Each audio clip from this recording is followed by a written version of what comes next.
Well, hello. Thank you for joining. I know it's last minute. This is a little different, okay? I will not be cammed up, but I want to read an account. And there is a reason why I am reading this account. For one, learning is done individually, okay? And for me, I need to read things and listen to things, write things, and it helps me to learn. And you may be that type of learner as well. So, as I am cozy and tucked into bed right now, maybe you are as well. You might you might be tucked in. Just look at it as we're hanging out, those that stay up late, okay? We'll just hang out a bit. I want to thank you for joining. Look at that, Dom, you're here. Hello, Dom. Peace, respect, health, happiness, and love to you too. Hey, Austin. Hi. Thank you for joining. Um, you said, what is this? Some conspiracy theory? S. You just let me know, Austin, what you think. I'm just reading an account, okay? So it's nothing that I made up. It's just something that I'm reading, okay? So, Austin, you can, hang around and decide what you think about it, okay? I don't want to tell you what to think about it. So, Tina's here. Good evening. Thank you. You're entertained already? Good. All right. Well, it's nice to know that. Catherine, hello, hanging out. Good. A long day of gardening. I love to hear that. Susan, hello. Susan, keep the door open, okay? This is a pop-up little session, okay? It's just something for people that would catch it, and even on the replay, I hope you would enjoy it as well.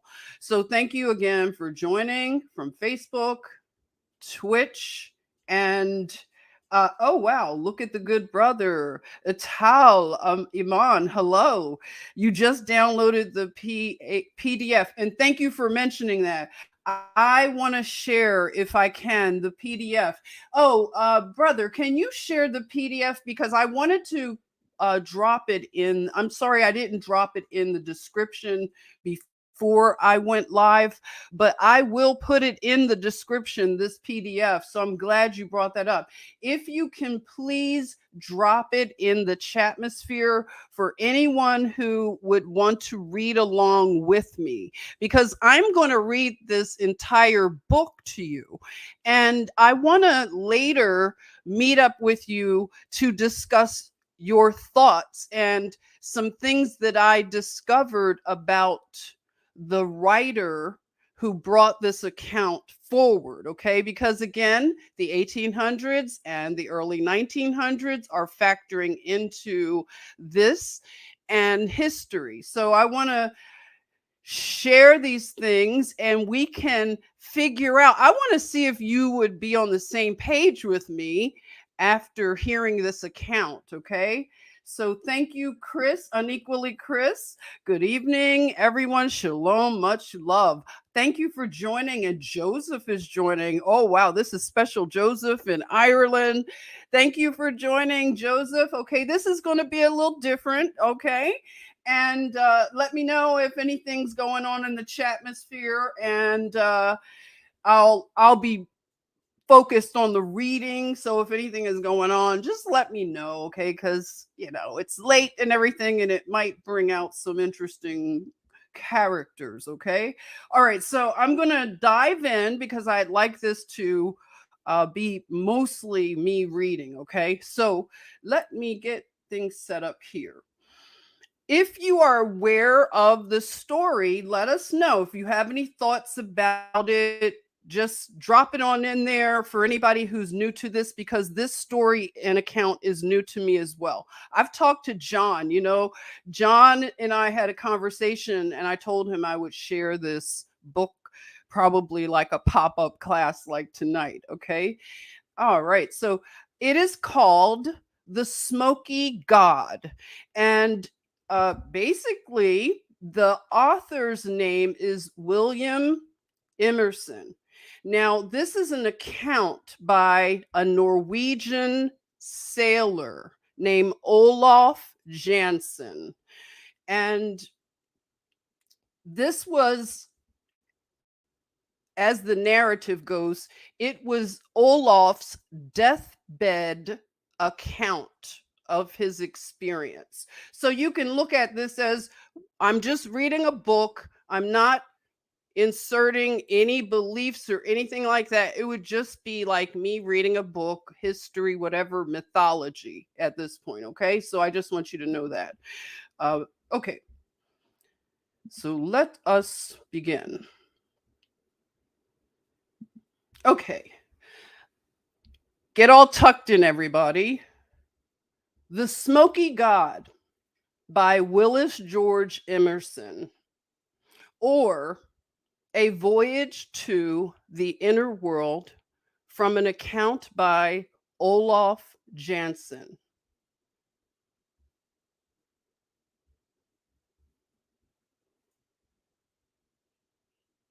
Now, this is part one, Arthur's Foreword. I fear the seemingly incredible story which I am about to relate will be regarded as the result of a distorted intellect, superinduced possibly by the glamour of unveiling a marvelous mystery, rather than a truthful record of the unparalleled experiences related by one Olaf Jansen, whose eloquent madness so appealed to my imagination that all thought of an analytical criticism has been effectually dispelled. Marco Polo will doubtless shift uneasily in his grave at the strange story I am called upon to chronicle. A story as strange as a Munchausen tale. Munchausen tale. Okay, it is also incongruous that I, a disbeliever, should be the one to edit the story of Olaf Jansen, whose name is now for the first time given to the world, yet who must hereafter rank as one of the notables of earth. I freely confess his statements admit of no rational analysis, but have to do with the profound mystery concerning the frozen north that for centuries has claimed the attention of scientists and laymen alike. However much they are at variance with the cosmographical manuscripts of the past, these plain statements may be relied upon as a record of the things Olaf Jansen claims to have seen with his own eyes. 100 times I have asked myself whether it is possible that the world's geography is incomplete, and that the startling narrative of Olaf Jansen is predicated upon demonstrable facts. The reader may be able to answer these queries to his own satisfaction. However, far the chronicler of this narrative may be from having reached a conviction. Yet sometimes even I am at a loss to know whether I have been led away from an abstract truth by the ignis factui of a clever superstition, or whether heretofore accepted facts are, after all, founded upon falsity. It may be that the true home of Apollo was not at Delphi, but in the older earth center of which Plato speaks, where he says Apollo's real home is among the Hyperboreans in a land of perpetual life, where mythology tells us two doves flying from the two opposite ends of the world met in this fair region, the home of Apollo. Indeed, according to Hecataeus, Leto, the mother of Apollo, was born on an island in the Arctic Ocean far beyond the north wind. It is not my intention to attempt a discussion of the theogony of the deities nor the cosmogony of the world. My simple duty is to enlighten the world concerning a heretofore unknown portion of the universe, as it was seen and described by the old Norseman Olaf Jansen. Interest in northern research is international. Even 11 nations are engaged in or have contributed to the perilous work of trying to solve Earth's one remaining cosmological mystery. There is a saying, ancient as the hills, that truth is stranger than fiction. And in a most startling manner, has this axiom been brought home to me within the last fortnight. It was just 2 o'clock in the morning when I was aroused from a restful sleep by the vigorous ringing of my doorbell. The untimely disturber proved to be a messenger bearing a note scrawled almost to the point of illegibility from an old Norseman by the name of Olaf Jansen. After much deciphering, I made out the writing, which simply said, "Am ill unto death. Come." The call was imperative, and I lost no time in making ready to comply.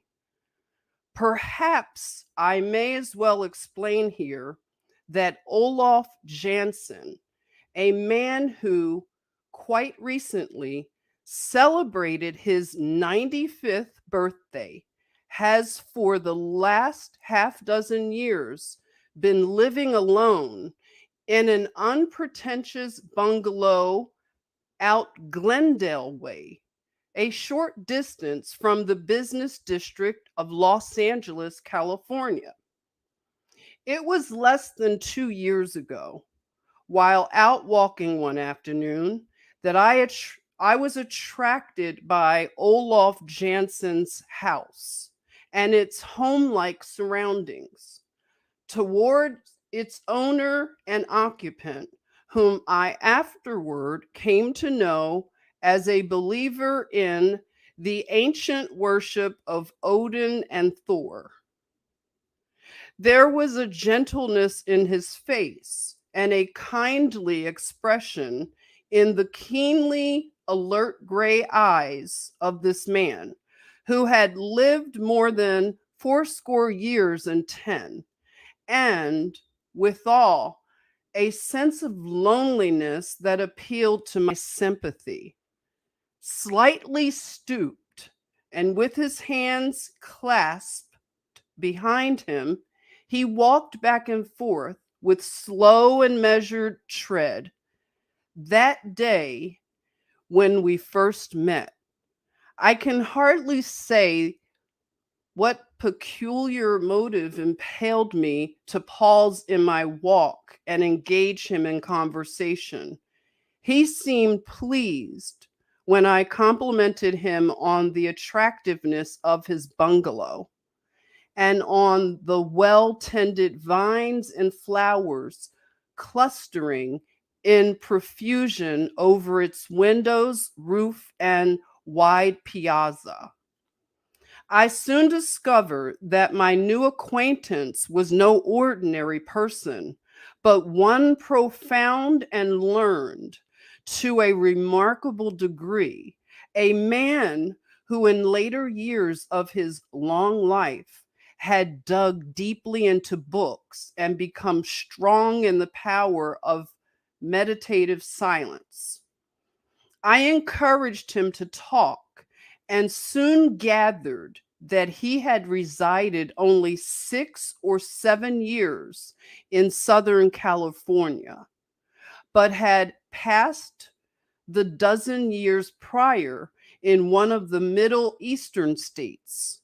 Before that, he had been a fisherman off the coast of Norway in the region of the Lofoden Islands, from whence he had made trips still farther north to Spitsbergen and even to Franz Joseph Land. When I started to make my leave, he seemed reluctant to have me go and asked me to come again. Although at the time I thought nothing of it, I remember now he had made a peculiar remark as I extended my hand in leave taking. "You will come again?" he asked. "Yes, you will come again some day. I am sure you will. And I shall show you my library and tell you many things of which you have never dreamed. Things so wonderful that it may be you will not believe me." I laughingly assured him that I would not only come again, but would be ready to believe whatever he might choose to tell me of his travels and adventures. In the days that followed, I became well acquainted with Olaf Jansen, and little by little he told me his story, so marvelous that its very daring challenges reason and belief. The old Norseman always expressed himself with so much earnestness and sincerity that I became enthralled by his strange narrations. Then came the messenger's call that night, and within the hour, I was at Olaf Jansen's bungalow. He was well impatient at the long wait, although after being summoned, I had come immediately to his bedside. "I must hasten," he exclaimed, while yet he held my hand in greeting. "I have much to tell you that you know not, and I will trust no one but you. I fully realize," he went on hurriedly, "that I shall not survive the night. The time has come to join my fathers in the great sleep." I adjusted the pillows to make him more comfortable and assured him I was glad to be able to serve him in any way possible, for I was beginning to realize the seriousness of his condition. The lateness of the hour, the stillness of the surroundings, the uncanny feeling of being alone with the dying man, together with his weird story, all combine to make my heart beat fast and loud with a feeling for which I have no name. Indeed, there were many times that night by the old Norseman's couch, and there have been many times since, when a sensation rather than a conviction took possession of my very soul, and I seemed not only to believe in, but actually see the strange lands, the strange people, and the strange world of which he told, and to hear the mighty orchestral chorus of 1,000 lusty voices. For over 2 hours, he seemed endowed with almost superhuman strength, talking rapidly and to all appearances rationally. Finally, he gave me into finally he gave me into my hands certain data, drawings, and crude maps. These, said he in conclusion, I leave in your hands. If I can have your promise to give them to the world, I shall die happy, because I desire that people may know the truth. For then all mystery concerning the frozen Northland will be explained. There is no chance of your suffering the fate I suffered. They will not put you in irons, nor confine you in a madhouse, because you are not telling your own story, but mine. And I, thanks to the gods, Odin and Thor, will be in my grave, and so beyond the reach of disbelievers who would persecute. Without a thought of the far reaching results the promise entailed, or foreseeing the many sleepless nights which the obligation has since brought me, I gave my hand, and with a pledge to discharge faithfully his dying wish. As the sun rose over the peaks of the San Jacinto, far to the eastward, the spirit of Olaf Jansen, the navigator, the explorer, the worshiper of Odin and Thor, the man whose experiences and travels are related, are without a parallel in the world's history, passed away, and I was left alone with the dead.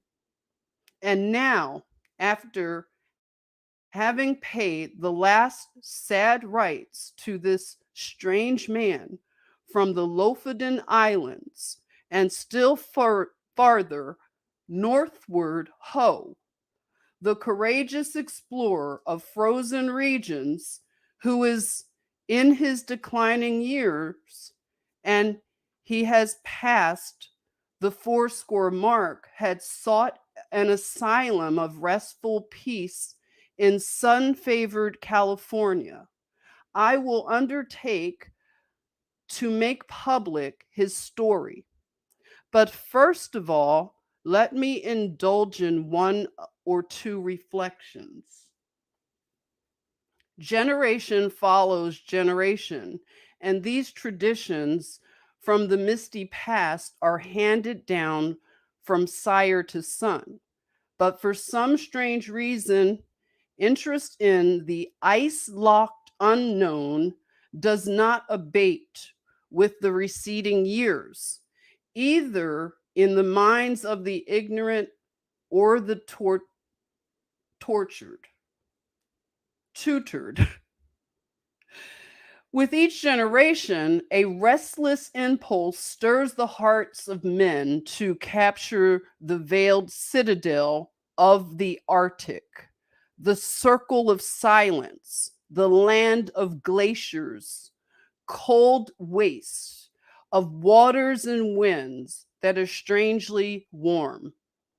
Increasing interest is manifested in the mountainous icebergs, and marvelous speculations are indulged in concerning the Earth's center of gravity, the cradle of the tides, where the whales have their nurseries, where the magnetic needle goes mad, where the aurora borealis illumines the night, and where brave and courageous spirits of every generation dare to venture and explore, defying the dangers of the farthest north. One of the ablest works of recent years is Paradise Found, or The Cradle of the Human Race at the North Pole by William F. Warren. In his carefully prepared volume, Mr. Warren almost stubbed his toe against the real truth, but missed it seemingly by only a hair's breadth, if the old Norseman's revelation be true.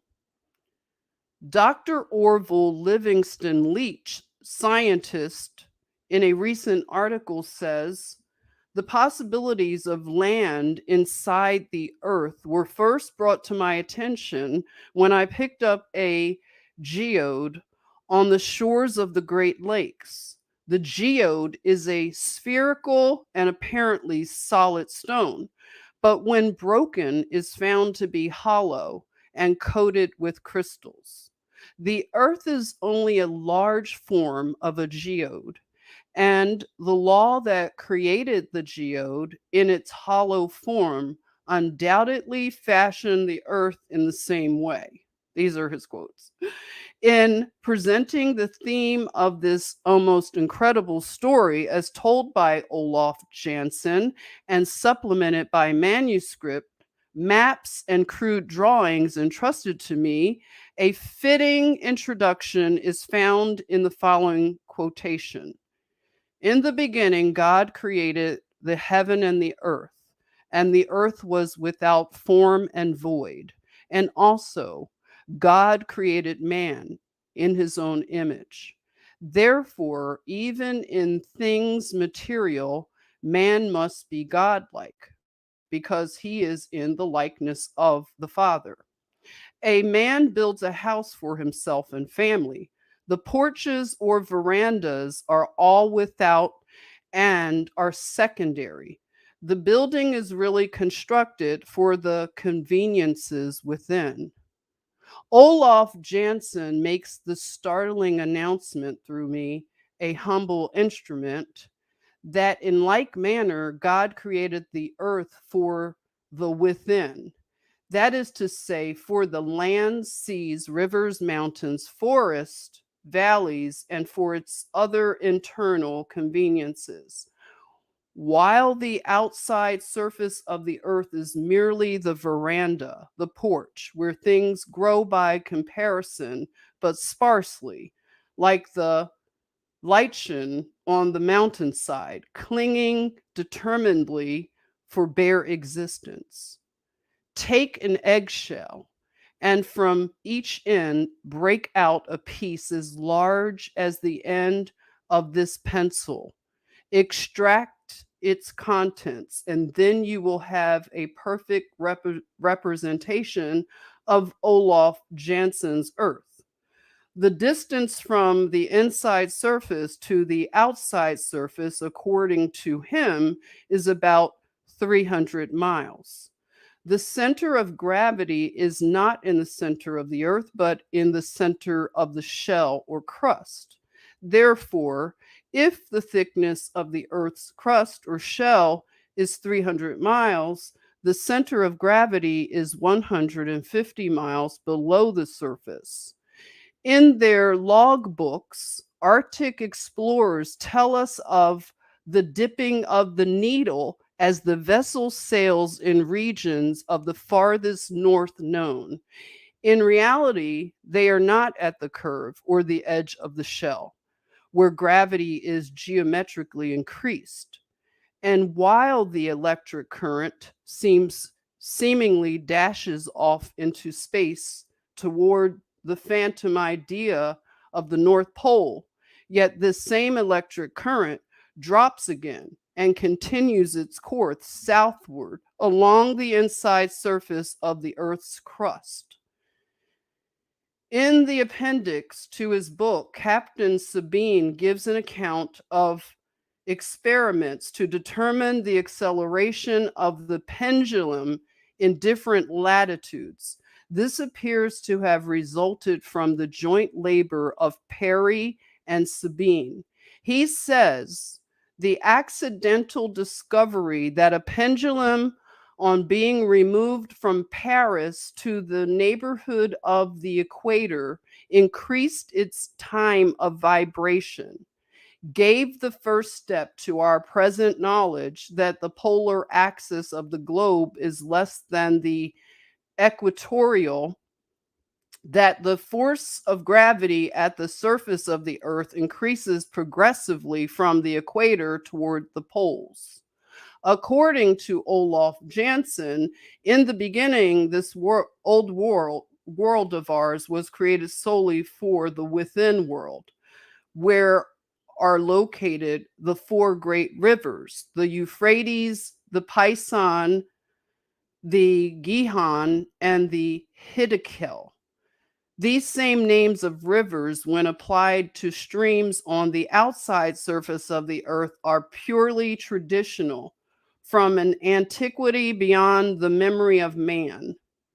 On the top of a high mountain near the fountainhead of these three rivers, Olaf Janssen, the Norseman, claims to have discovered the long lost Garden of Eden, the veritable navel of the earth, and to have spent over 2 years studying and reconnoitering in this marvelous within land, exuberant within stupendous plant life and abounding in giant animals, a land where the people live to be centuries old, after the order of Methuselah and other biblical characters, a region where 1/4 of the inner surface is water and 3/4 land, where there are large oceans and many rivers and lakes,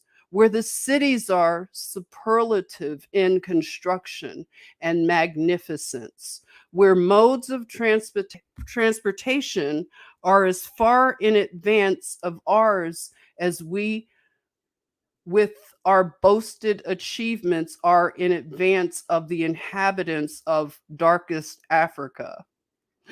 The distance directly across the space from inner surface to inner surface is about 600 miles less than the recognized diameter of the Earth. In the identical center of this vast vacuum is the seat of electricity, a mammoth ball of dull red fire, not startlingly brilliant, but surrounded by a white, mild, luminous cloud, giving out uniform warmth, and held in its place in the center of this internal space by the immutable law of gravitation. This electrical cloud is known to the people within as the abode of the Smoky God. They believe it to be the throne of the Most High. Olaf Janssen reminded me of how in the old college days we were all familiar with the laboratory demonstrations of centrifugal motion, which clearly proved that if the earth were a solid, the rapidity of its revolution upon its axis would tear it into 1,000 fragments. The Old Norsemen also maintained that from the furthest points of land on the islands of Spitzbergen and Franz Joseph Land, flocks of geese may be seen annually flying still further northward, just as the sailors and explorers record in their logbooks. No scientist has yet been audacious enough to attempt to explain, even to his own satisfaction, toward what lands these winged fowls are guided by their subtle instinct. However, Olaf Janssen has given us a most reasonable explanation. The presence of the open sea in the Northland is also explained. Olaf Janssen claims that the northern aperture intake, or hole, so to speak, is about 1,400 miles across. In connection with this, Let us read what explorer Nansen writes on page 288 of his book.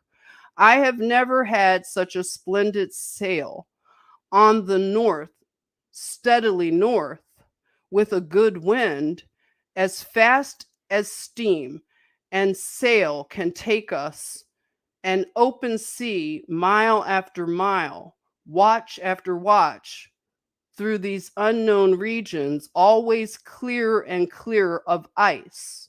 One might almost say, how long will this last? The eye always turns to the northward as one paces the bridge. It is, it is gazing into the future, but there's always the same dark sky ahead, which means open sea. Again, the Norwood Review of England, in its issue of May 10th, 1884, says, we do not admit that there is ice up to the pole. Once inside the great ice barrier, a new world breaks upon the explorer. The climate is mild, like that of England, and afterward balmy as the Greek Isles. Some of the rivers within, Olaf Jansen claims, are larger than our Mississippi and Amazon rivers combined in point of volume of water carried. Indeed, their greatness is occasioned by their width and depth rather than their length.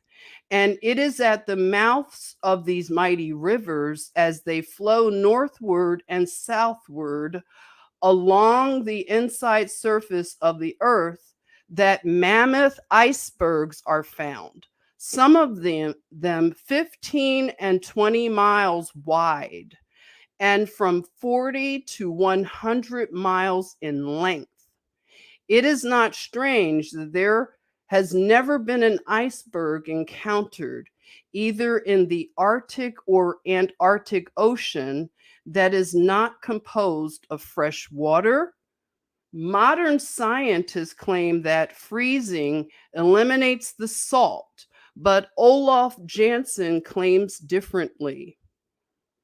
Ancient Hindu, Japanese, and Chinese writings, as well as hieroglyphics of the extinct races of the North American continent, all speak of the custom of sun worshiping, and it is possible, in the startling light of Olaf Jansen's revelations, that the people of the inner world, lured away by glimpses of the sun as it shone upon the inner surface of the earth, either from the northern or southern opening, became dissatisfied with the Smoky God, the great pillar or mother cloud of electricity, and weary of their continuously mild and pleasant atmosphere, followed the brighter light and were finally led beyond the ice belt and scattered over the outer surface of the earth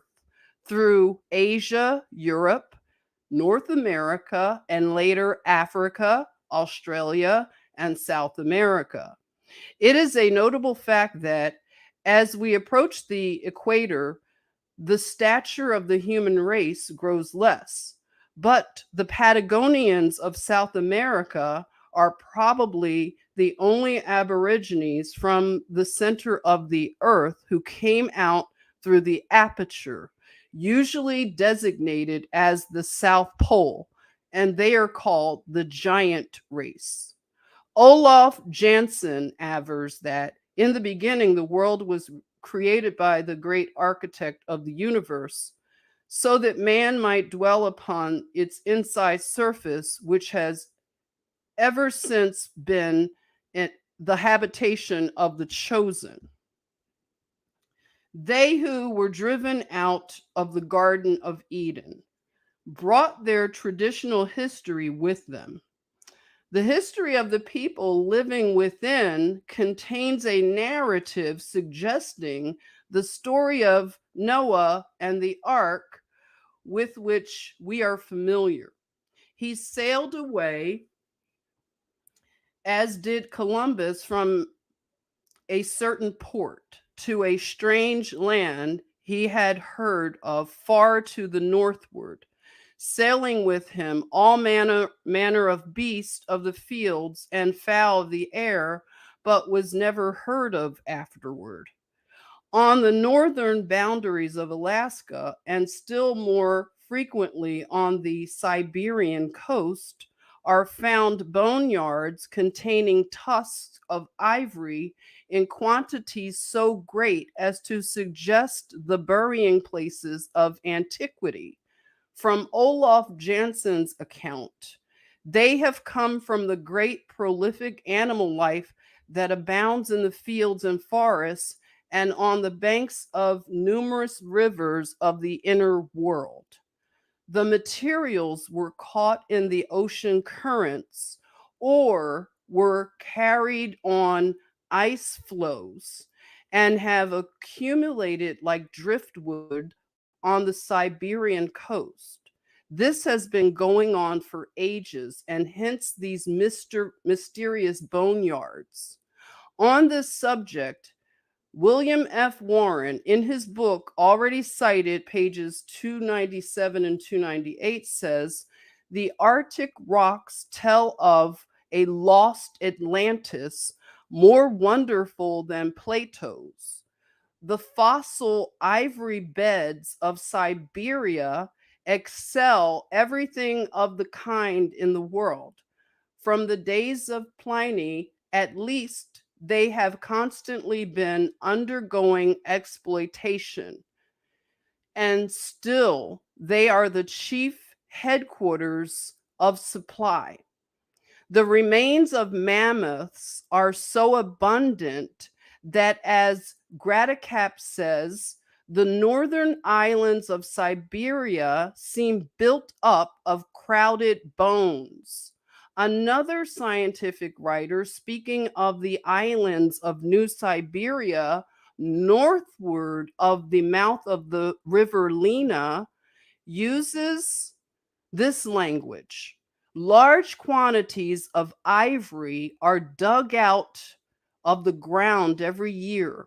Indeed, some of the islands are believed to be nothing but an accumulation of drift timber and the bodies of mammoths and other antediluvian animals frozen together. From this, we may infer that during the years that have elapsed since the Russian conquest of Siberia, useful tusks from more than 20,000 mammoths have been collected. But now for the story of Olaf Jansen. I give it in detail, as set down by himself in manuscript and woven into the tale, just as he placed them, are certain quotations from recent works on Arctic exploration, showing how carefully the old Norseman compared with his own experiences those of other voyagers to the frozen north. Thus wrote the disciple of Odin and Thor. This is part 2, Olaf Jansen's story. My name is Olaf Jansen. I am a Norwegian. Although I was born in a little seafaring Russian town of Uleaborg on the eastern coast of the Gulf of Bothnia, the northern arm of the Baltic Sea. My parents were on a fishing cruise in the Gulf of Bothnia and put into this Russian town of Uleaborg at the time of my birth, being the 27th day of October, 1811. My father, Jens Jansen, was born at Rodwig on the Scandinavian coast near the Lofoten Islands, but after marrying, made his home at Stockholm because my mother's people resided in that city.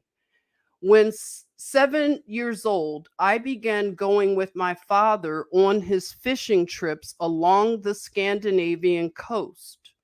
Early in life, I displayed an aptitude for books, and at the age of 9 years old, was placed in a private school in Stockholm, remaining there until I was 14. After this, I made regular trips with my father on all his fishing voyages. My father was a man fully 6 feet 3 in height and weight over 15 stone, and typical Norseman of the most rugged sort, and capable of more endurance than any other man I have ever known. He possessed the gentleness of a woman in tender little ways, yet his determination and willpower were beyond description.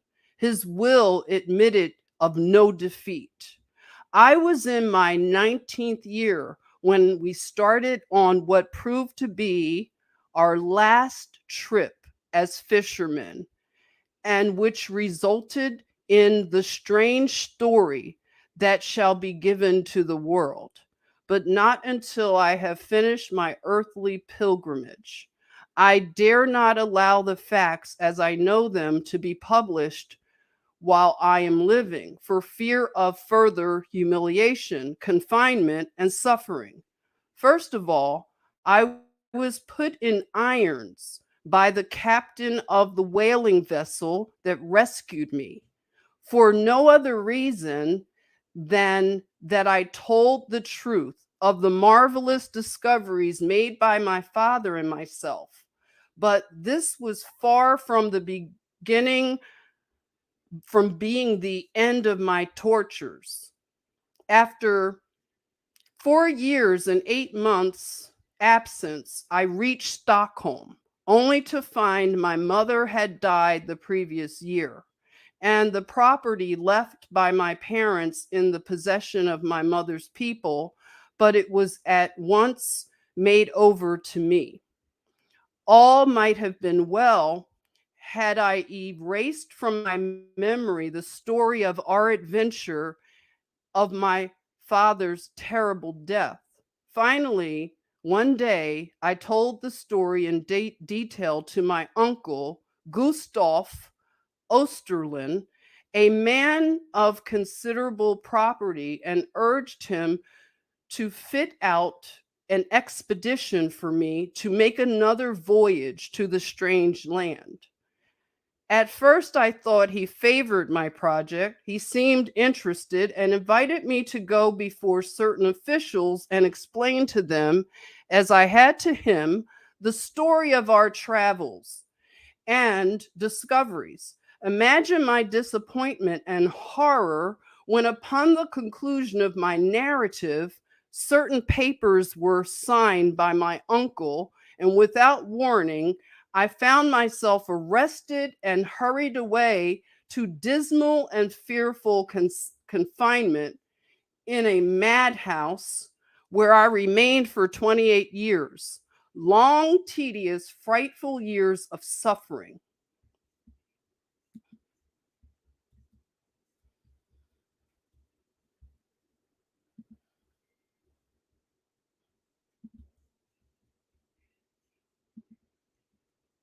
I never ceased to assert my sanity and to protest against the injustice of my confinement. Finally, on the 17th of October, 1862, I was released. My uncle was dead, and the friends of my youth were now strangers. Indeed, a man over 50 years old, whose only known record is that of a madman, has no friends. I was at a loss to know what to do for a living, but instinctively turned toward the harbor where fishing boats in great numbers were anchored. And within a week, I had shipped with a fisherman by the name of Jan Hansen, who was starting on a long fishing cruise to the Lofoten Islands. Here, my earlier years of training proved of the very greatest advantage, especially in enabling me to make myself useful. This was but the beginning of other trips. By frugal economy, I was in a few years able to own a fishing brig of my own. For 27 years thereafter, I followed the sea as a fisherman, 5 years working for others, and the last 22 for myself. During all the years, I was a most diligent student of books, as well as a hard worker at my business. But I took great care not to mention to anyone the story concerning the discoveries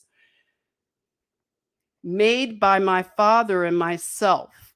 Even at this late day, I would be fearful of having anyone see or know the things I am writing and the records and maps I have been keeping. When my days on earth are finished, I shall leave maps and records that will enlighten and I hope benefit mankind. The memory of my long confinement with maniacs and all the horrible anguish and sufferings are too vivid to warrant my taking further chances. In 1889, I sold out my fishing boats and found I had accumulated a fortune quite sufficient to keep me the remainder of my life. I then came to America. For a dozen years, my home was in Illinois, near Batavia, where I gathered most of the books in my present library, though I bought many choice volumes from Stockholm. Later, I came to Los Angeles, arriving here March 4th, 1901. The date I well remember, as it was President McKinley's second day inauguration day. I bought this humble home and determined, here in the privacy of my own abode, sheltered by my own vine and fig tree, and with my books about me, to make maps and drawings of the new lands we had discovered, and also to write the story in detail from the time my father and I left Stockholm until the tragic event that parted us in the Antarctic Ocean.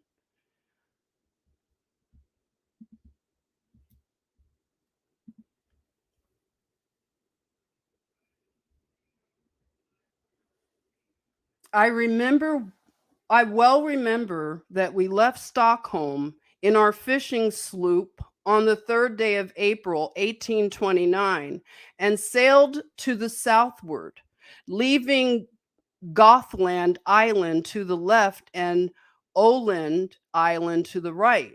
A few days later, we succeeded in doubling Sandhomer Point and made our way through the sound which separates Denmark from the Scandinavian coast.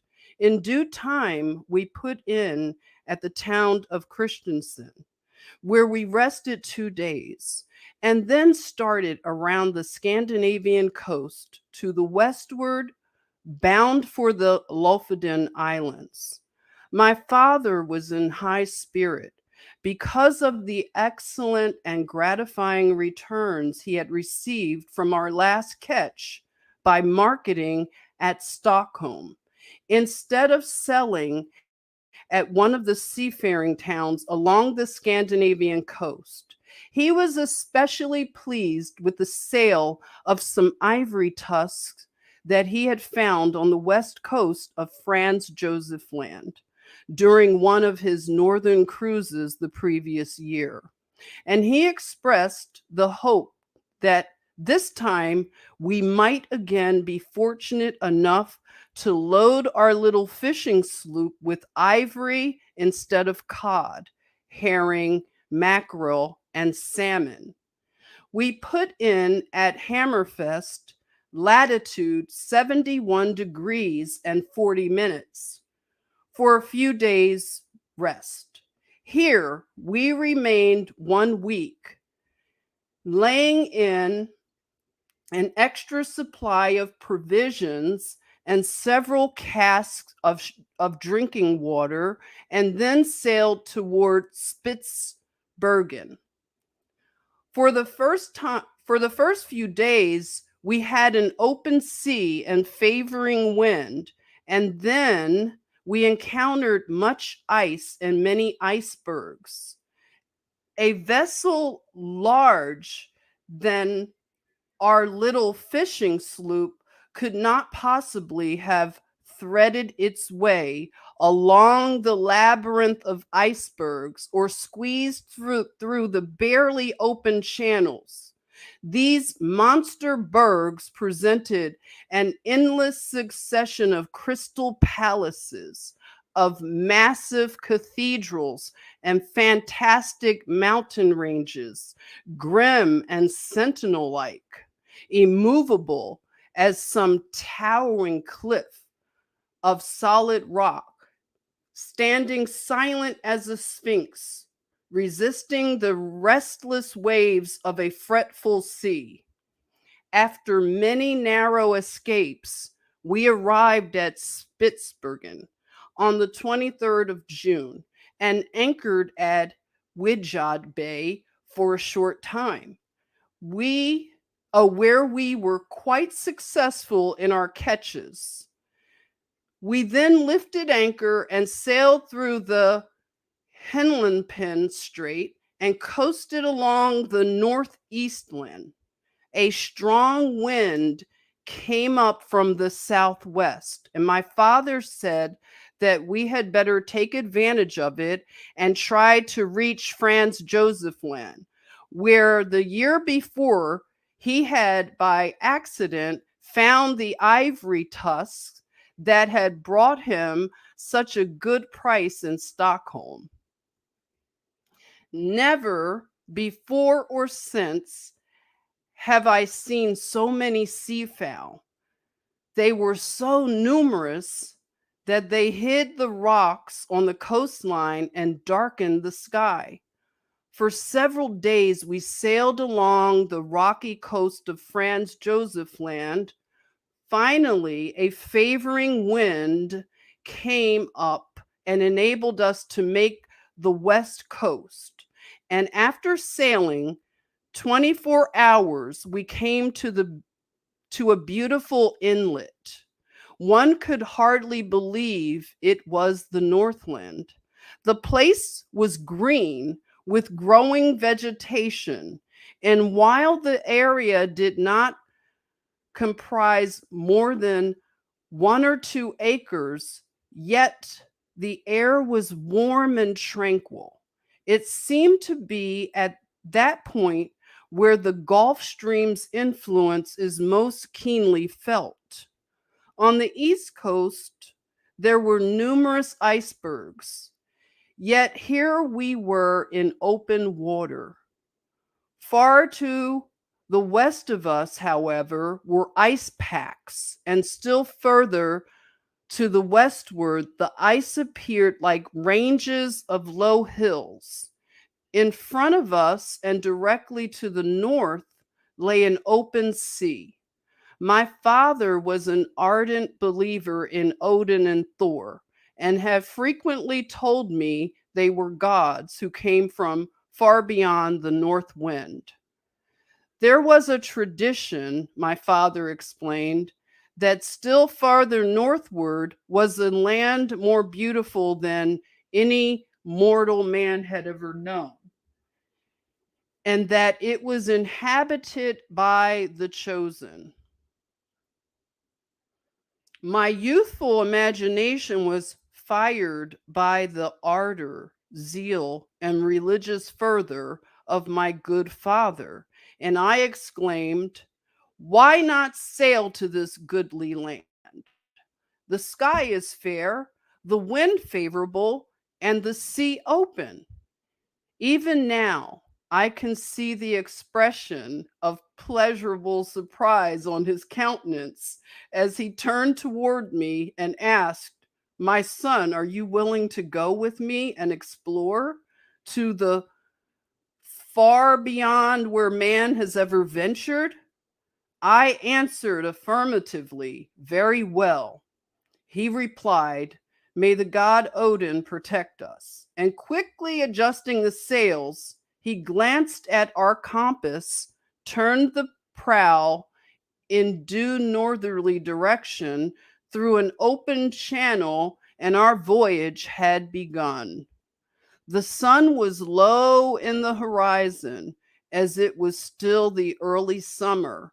Indeed, we had almost 4 months of day ahead of us before the frozen night could come on again.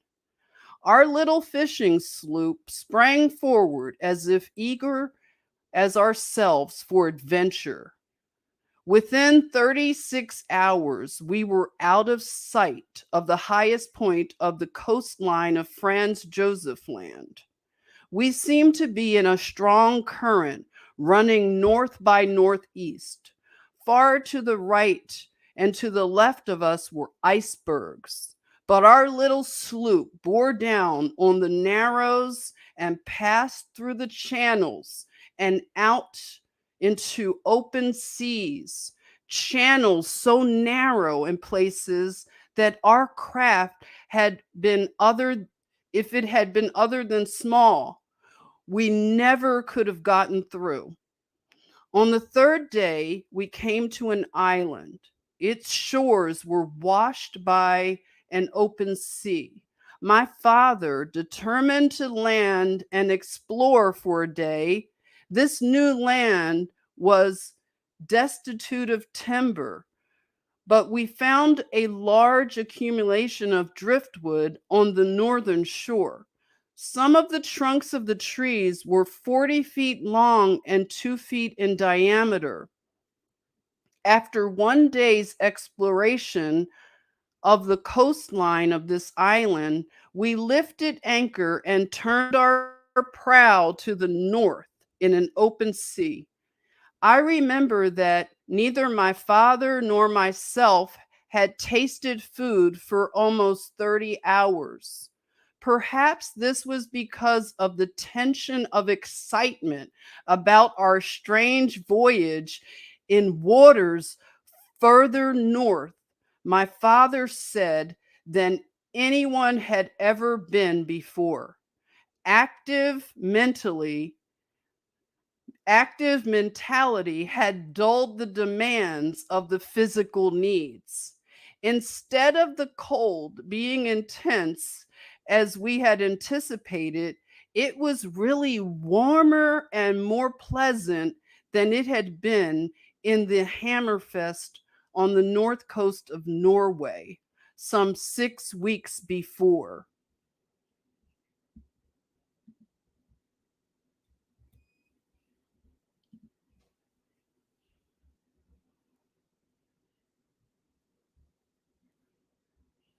We both frankly admitted that we were very hungry, and forthwith I prepared a substantial meal from our well stored larder. When we had partaken heartily of the repast, I told my father I believed I would sleep, as I was beginning to feel quite drowsy. Very well, he replied, I will keep the watch. I have no way to determine how long I slept. I only know that I was rudely awakened by a terrible commotion of the sloop.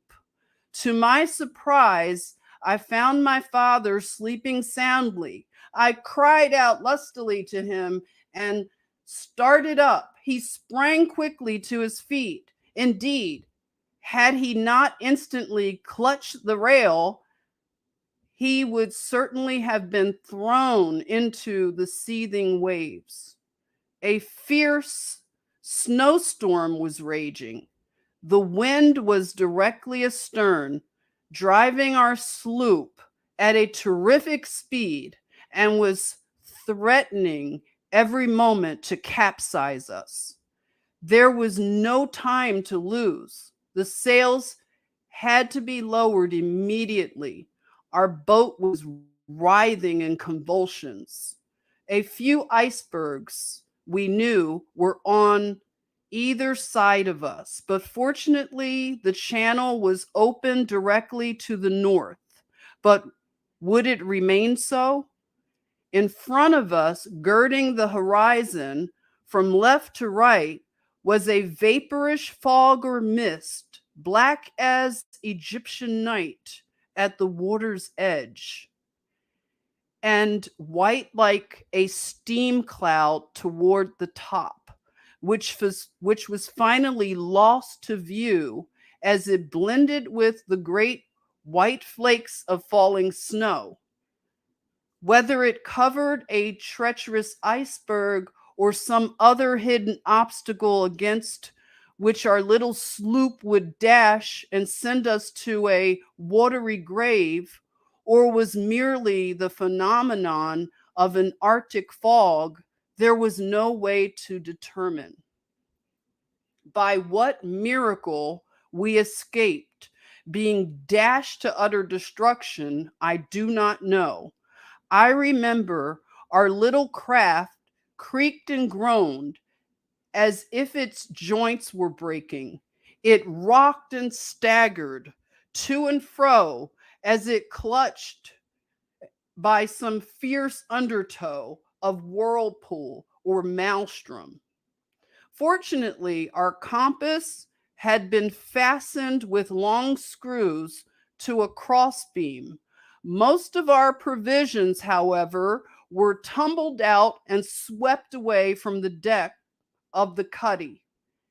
And had we not taken the precaution at the very beginning to tie ourselves firmly to the mast of the sloop, we should have been swept into the lashing sea.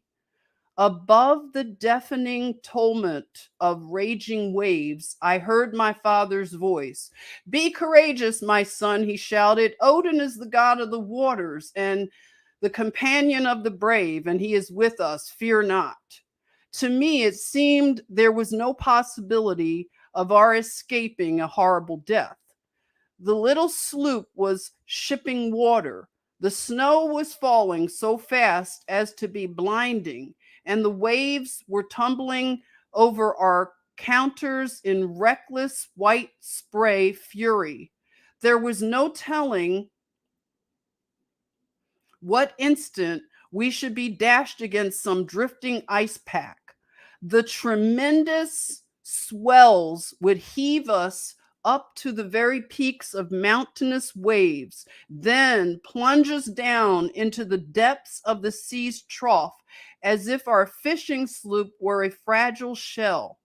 Gigantic white-capped waves were veritable walls, fenced us in fore and aft. This terrible, nerve-wracking ordeal, with its nameless horrors of suspense and agony of fear, indescribable, continued for more than 3 hours. And all the time we were being driven forward at fierce speed. Then suddenly, as if growing weary of its frantic exertions, the wind began to lessen its fury and by degrees to die down. At last, we were in perfect calm. The fog mist had also disappeared, and before us lay an iceless channel, perhaps 10 or 15 miles wide, with a few icebergs far away to our right, and an intermittent archipelago of smaller ones to the left. I watched my father closely, determined to remain silent until he spoke.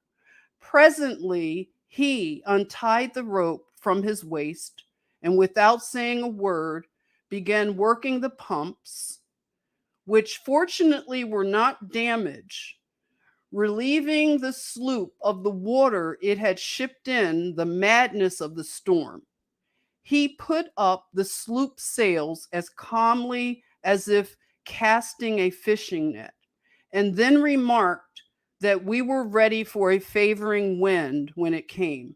His courage and persistence were truly remarkable.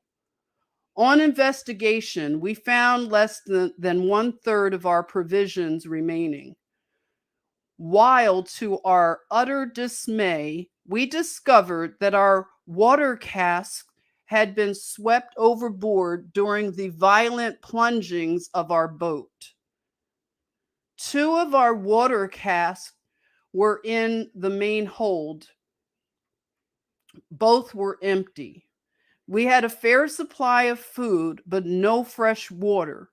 I realized at once the awfulness of our position. Presently, I was seized with a consuming thirst.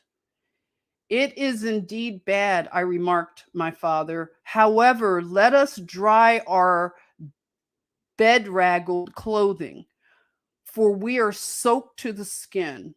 Trust to the god Odin, my son. Do not give up hope. The sun was beating down slantedly as if we were in a southern latitude instead of in the far northland.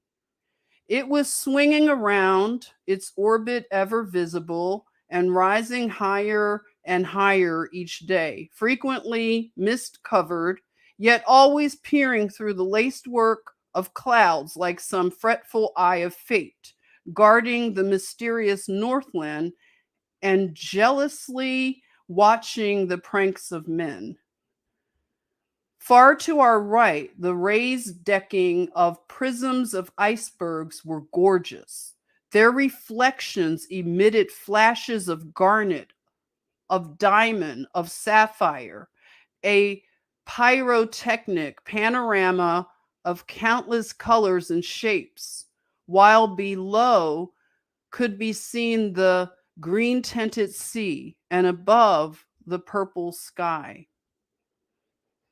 I tried to forget my thirst by busying myself with bringing up some food and an empty vessel from the hold.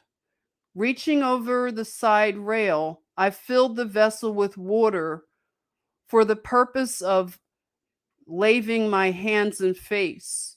To my astonishment, when the water came in contact with my lips, I could taste no salt. I was startled by the discovery. Father, I fairly grasped the water, it is fresh. What, Olaf? Exclaimed my father, glancing hastily around. Surely you are mistaken. There is no land. You are going mad. But taste it, I cried. And thus we made the discovery that the water was indeed fresh. Absolutely so, without the least briny taste or even the suspicion of a salty flavor. We forthwith filled our 2 remaining water casks, and my father declared it was a heavenly dispensation of mercy from the gods Odin and Thor. We were almost beside ourselves with joy, but hunger bade us end our enforced fast. Now that we had found fresh water in the open sea, what might we not expect in this strange latitude where ship had never before sailed and the splash of an oar had never been heard? We had scarcely appeased our hunger when a breeze began filling the idle sails, and glancing at the compass, we found the northern point pressing hard against the glass. In response to my surprise, my father said, I have heard of this before. It is what they call the dipping of the needle.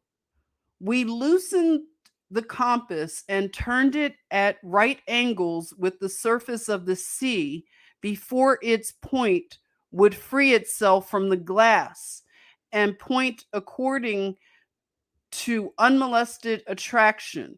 It shifted uneasily and seemed as unsteady as a drunken man, but finally pointed a course.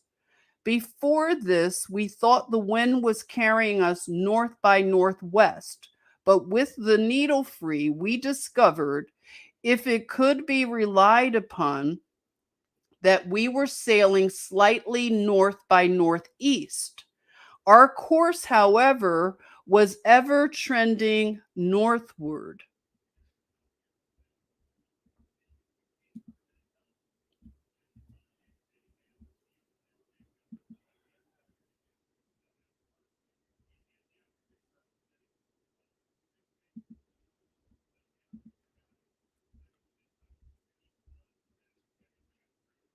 This sea was serenely smooth, with hardly a choppy wave, and the wind brisk and exhilarating. The sun's rays were striking us aslant,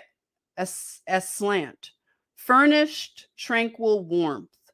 And thus time wore on day after day, and we found from the record in our logbook we had been sailing 11 days since the storm in the open sea.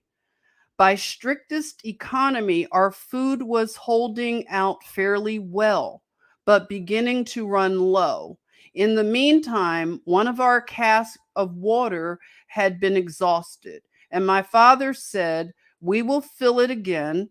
But to our dismay, we found the water was now as salt as in the region of the Lofoden Islands off the coast of Norway. This necessitated our being extremely careful of the remaining cask. I found myself wanting to sleep much of the time. Whether it was the effect of the exciting experience of sailing in unknown waters or the relaxation from the awful excitement incident to our adventure in a storm at sea, or due to want of food, I could not say. I frequently lay down on the bunker of our little sloop and looked far up into blue dome of the sky, and notwithstanding the sun was shining far away in the east, I always saw a single star overhead. For several days, when I looked for the star, it was always there directly above us. It was now, according to our reckoning, about the 1st of August. The sun was high in the heavens and was so bright that I could no longer see the one lone star that attracted my attention a few days earlier. One day, about this time, my father startled me by calling my attention to a novel sight far in front of us, almost at the horizon. "It is a mock sun," exclaimed my father. "I have read of them. It is called a reflection or mirage. It will soon pass away." But this dull red false sun, as we supposed it to be, did not pass away for several hours. And while we were unconscious of its emitting any rays of light, still there was no time, therefore, when we could not sweep the horizon in front and locate the illumination of the so called false sun during a period of at least 12 hours out of every 24 hours. Clouds and mist would at times almost but never entirely hide its location. Gradually, it seemed to climb higher in the horizon of the uncertain purple sky as we advanced. It could hardly be said to resemble the sun except in its circular shape, and when not obscured by clouds or the ocean mist, it had been a hazy red, bronzed in appearance, which would change to a white like luminous cloud, as if reflecting some greater light beyond.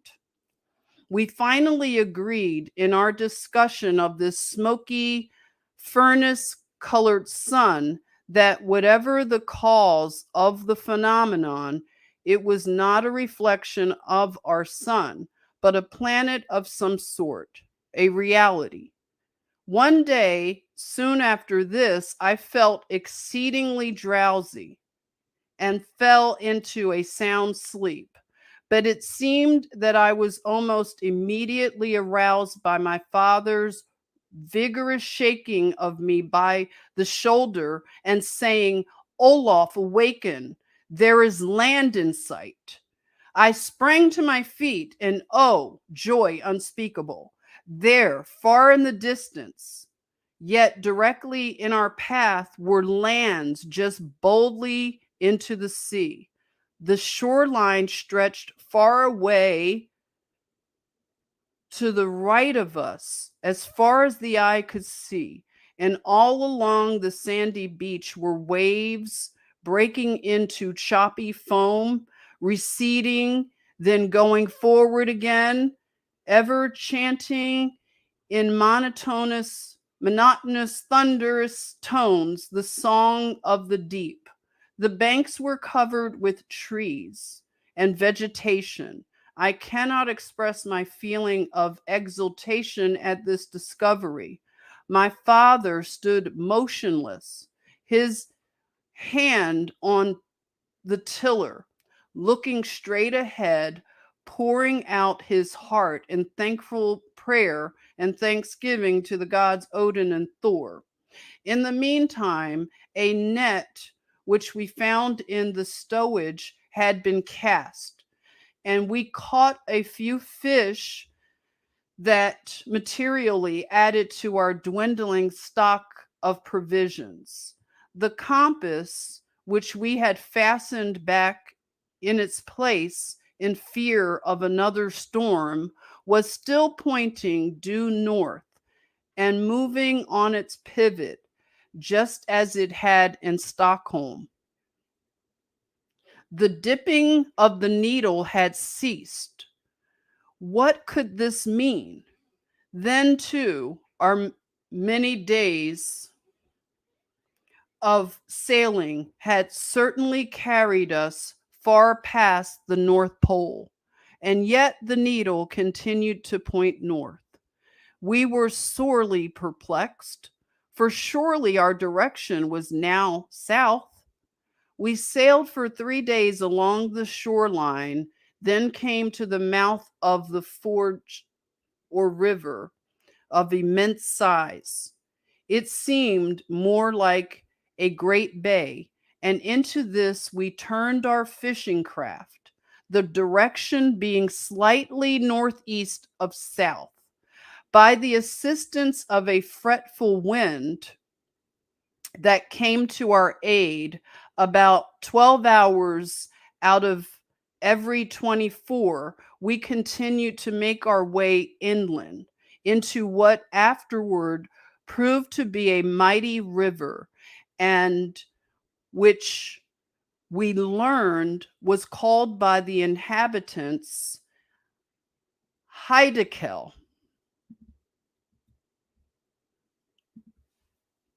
We continued our journey for 10 days thereafter and found we had fortunately attained a distance inland where ocean tides no longer affected the water, which had become fresh.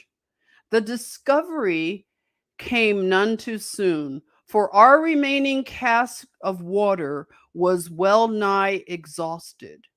We lost no time in replenishing our cask and continued to sail further up the river when the wind was favorable. Along the banks, great forests, miles in extent, could be seen stretching away on the shoreline. The trees were of enormous size. We landed after anchoring near a sandy beach and waded ashore, and were rewarded by finding a quantity of nuts that were very palatable and satisfying to our hunger, and a welcome change from the monotony of our stock of provisions. It was about the 1st of September, over 5 months, we calculated, since our leave taking from Stockholm. Suddenly, we were frightened almost out of our wits by hearing in the far distance the singing of people. Very soon thereafter, we discovered a huge ship gliding down the river directly toward us. Those aboard were singing in one mighty chorus that, echoing from bank to bank, sounded like 1,000 voices, filling the whole universe with quivering melody. The accompaniment was played on stringed instruments, not unlike our harps. It was a larger ship than any we had ever seen and was differently constructed. At this particular time, our sloop was becalmed and not far from the shore. The bank of the river, covered with mammoth trees, rose up several hundred feet in beautiful fashion. We seemed to be on the edge of some primeval forest that doubtless stretched far inland. The immense craft paused, and almost immediately a boat was lowered, and 6 men of gigantic stature rowed to our little fishing sloop. They spoke to us in a strange language. We knew from their manner, however, that they were not unfriendly. They talked a great deal among themselves, and one of them laughed immoderately, as though in finding us a queer discovery had been made. One of them spied our compass, and it seemed to interest them more than any other part of our sloop. Finally, the leader motioned as if to ask whether we were willing to leave our craft to go on board their ship. "What say you, my son?" asked my father. "They cannot do any more than kill us." "They seem to be kindly disposed," I replied, "although what terrible giants! They must be the select 6 of the kingdom's crack regiment. Just look at their great size. We may as well go willingly as be taken by force," said my father, smiling, "for they are certainly able to capture us." Thereupon he made known by signs that we were ready to accompany them.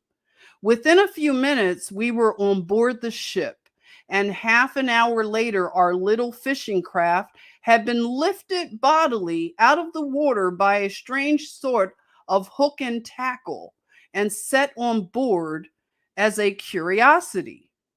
There were several hundred people on board this, to us, mammoth ship, which we discovered was called the Naz, meaning, as we afterward learned, pleasure, or to give a more proper interpretation, pleasure excursionship. In my father, If my father and I were curiously observed by the ship's occupants, this strange race of giants offered us an equal amount of wonderment. There was not a single man aboard who would not have measured fully 12 feet in height. They all wore full beards, not particularly long, but seemingly short cropped.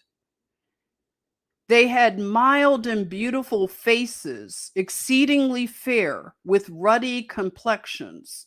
Their hair and beard of some were black, others sandy, and still others yellow. The captain, as we designated the dignitary in command of the great vessel, was fully a head taller than any of his companions. The women averaged from 10 to 11 feet in height. Their features were especially regular and refined, while their complexion was of a most delicate tint, heightened by a healthful glow. Both men and women seemed to possess that particular case of manner which we deemed a sign of good breeding, and notwithstanding their huge statures, there was nothing about them suggesting awkwardness. As I was a lad in only my 19th year, I was doubtless looked upon as a true Tom Thumb. My father's 6 feet 3 did not lift the top of his head above the waist of these people. Each one seemed to vie with the others in extending courtesies and showing kindness to us. But all laughed heartily, I remembered, when they had to improvise chairs for my father and myself to sit at table. They were richly attired in a costume particular to themselves and very attractive. The men were clothed in handsomely embroidered tunics of silk and satin and belted at the waist. They wore knee breeches and stockings of fine textures, while their feet were encased in sandals adorned with gold buckles. We early discovered that gold was one of the most common metals known and that it was used extensively in decoration. Strange as it may seem, neither my father nor myself felt the least bit of solicitude for our safety. We had we have come into our own, my father said to me. This is the fulfillment of the tradition told me by my father and my father's father, and still back for many generations of our race. This is, absurdly, the land beyond the north wind. We seemed to make such an impression on the party that they were given specially into the charge of one of the men, Jules Galdea, and his wife, for the purpose of being educated in their language, and we, on our part, were just as eager to learn as they were to instruct. At the captain's command, the vessel was swung cleverly about, and we began retracing its course up the river. The machinery, while noiseless, was very powerful. The banks and trees on either side seemed to rush by. The ship's speed at times surpassed that of any railroad train on which had ever ridden, even here in America. It was wonderful. In the meantime, we had lost sight of the sun's rays, but we found a radiance within emanating from the dull red sun, which had already attracted our attention, now giving out a white light seemingly from a cloud bank far away in front of us. It dispensed a greater light, I should say, than 2 full moons on the clearest night. In 12 hours, this cloud of whiteness would pass out of sight if it eclipsed, and the 12 hours following corresponded with our night. We early learned that these strange people were worshippers of this great cloud of night. It was the Smoky God of the inner world. The ship was equipped with a mode of illumination, which I now presume was electricity. But neither my father nor myself were sufficiently skilled in mechanics to understand whence the power to operate the ship or to maintain the soft, beautiful lights that answered the same purpose of our present methods of lighting the streets of our cities, our houses, and places of business. It must be remembered the time of which I write this was the autumn of 1829, and we of the outside surface of the earth knew nothing then, so to speak, of electricity. The electrical the electrically surcharged condition of the air was a constant vitalizer. I never felt better in my life than during the 2 years my father and I sojourned in the inside of the earth.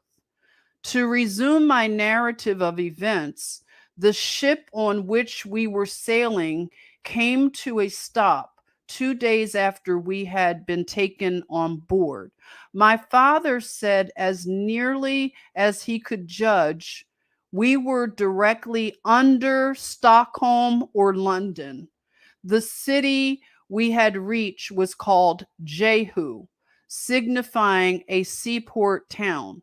The houses were large and beautifully constructed and quite uniform in appearance, yet without sameness.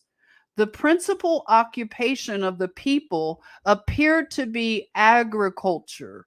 The hillsides were covered with vineyards, while the valleys were devoted to the growing of grain. I never saw such a display of gold. It was everywhere. The door castings were inlaid, and the tables were veneered with sheetings of gold. Domes of the public buildings were of gold.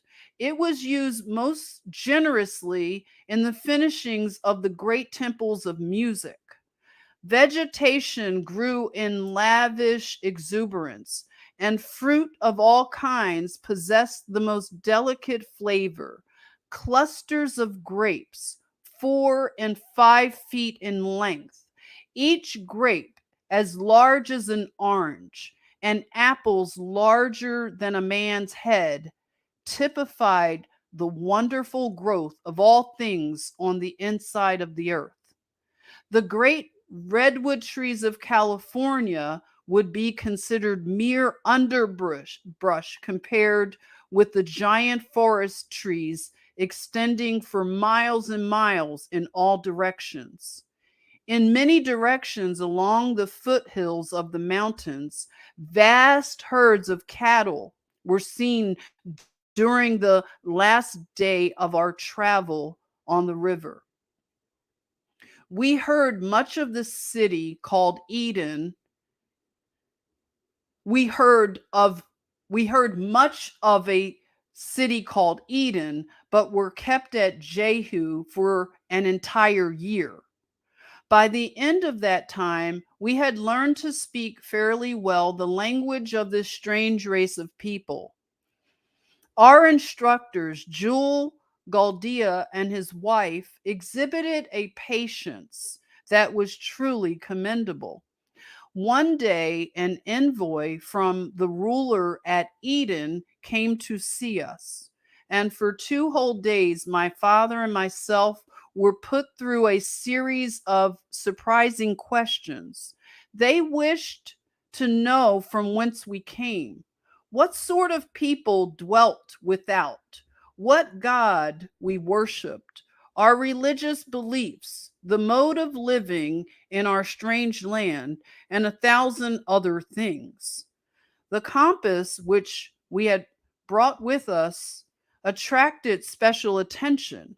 My father and I commented between ourselves on the fact that our compass still pointed north, although we now know that we had sailed over the curve or edge of the Earth's aperture and were far along southward on the inside surface of the Earth's crust, which, according to my father's estimate and my own, is about 300 miles in thickness from the inside to the outside surface. Relatively speaking, It is no thicker than an eggshell, so that there is almost as much surface on the inside as on the outside of the earth.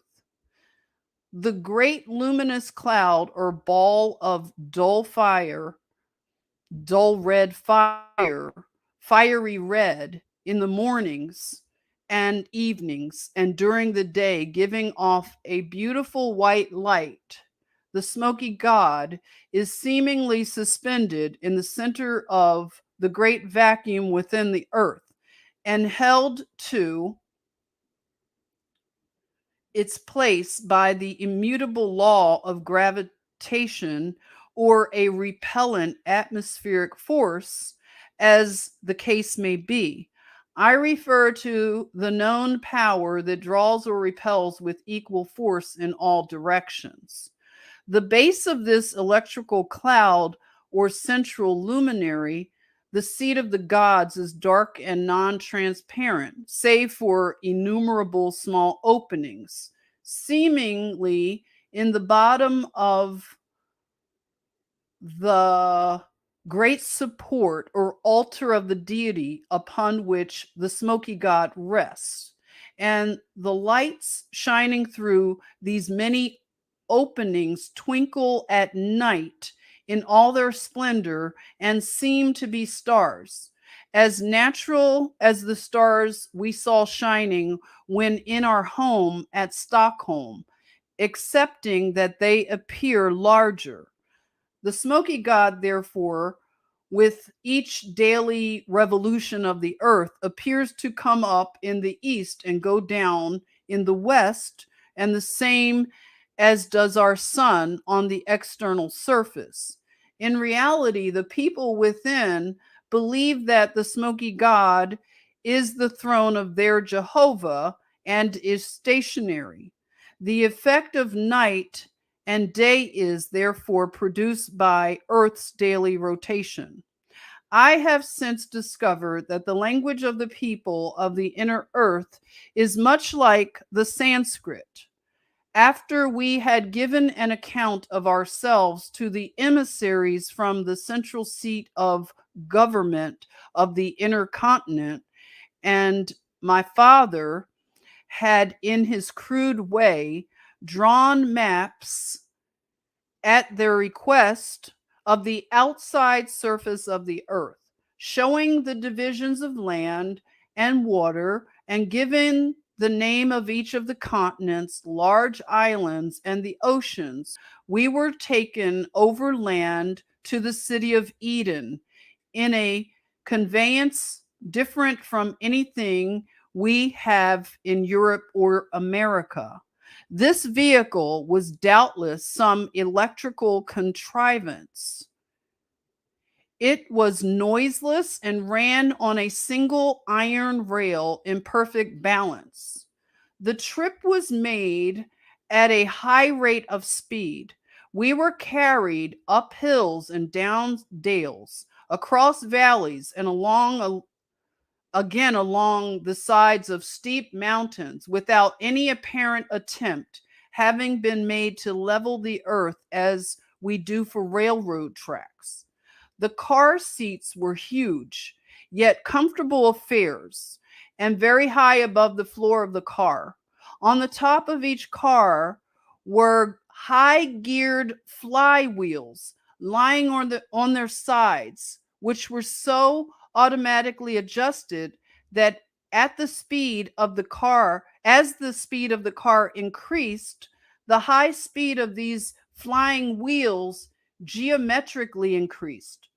Jules Gaudia explained to us that these revolving fan like wheels on top of the cars destroyed atmospheric pressure, or what is generally understood by the term gravitation.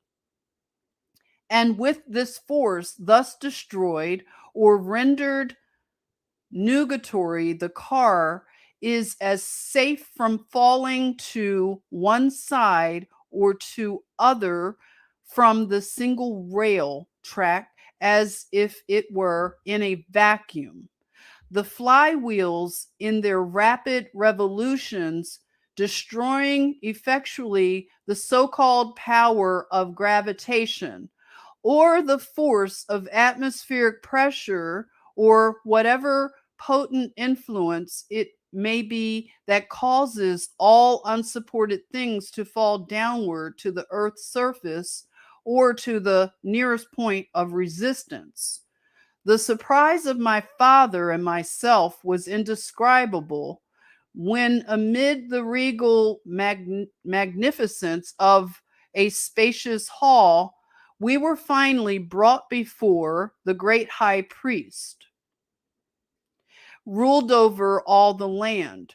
He was richly robed and much taller than those about him, and could not have been less than 14 or 15 feet in height. The immense room in which we were received seemed finished in solid slabs of gold, thickly studded with jewels of amazing brilliancy. The city of Eden is located in what seems to be a beautiful valley, yet in fact, it is on the loftiest mountain plateau of the inner continent, several thousand feet higher than any portion of the surrounding country. It is the most beautiful place I have ever beheld in all of my travels. In this elevated garden, all manner of fruits, vines, shrubs, trees, and flowers grow in riotous profusion. In this garden, four rivers have their source in a mighty artesian fountain. They divide and flow in four directions. This place is called by inhabitants the navel of the earth, or the beginning, the cradle of the human race. The names of the rivers are the Euphrates, the Pison, the Gihon, and the Hiddekel. The unexpected awaited us in this place of beauty.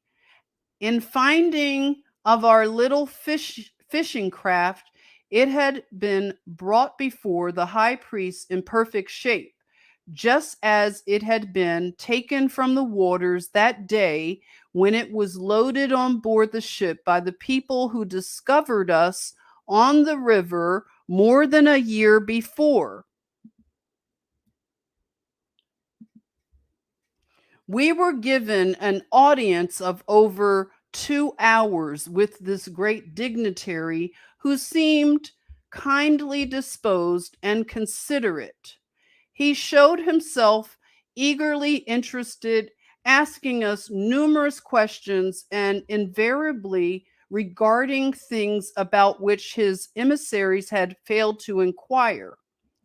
At the conclusion of the interview, he inquired our pleasure, asking us whether we wished to remain in his country or if we preferred to return to the outer world, providing it were possible to make a successful return trip across the frozen belt barriers that encircle both the northern and southern openings of the earth.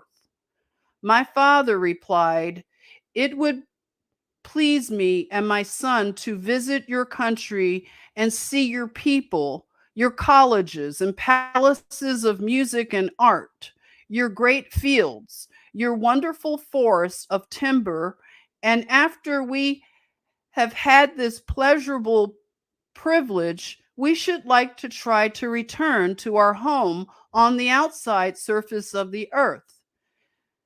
This son is my only child, and my good wife will be weary awaiting our return. I fear you can never return," replied the chief high priest, "because the way is a most hazardous one. However, you shall visit the different countries with Jules Galdea as your escort, and be accorded every courtesy and kindness. Whenever you are ready to attempt a return voyage, I assure you that your boat, which is here on exhibition, shall be put in the waters of the river Hiddekel at its mouth, and we will bid you Jehovah's speed. Thus terminated our only interview with the high priest or ruler of the continent.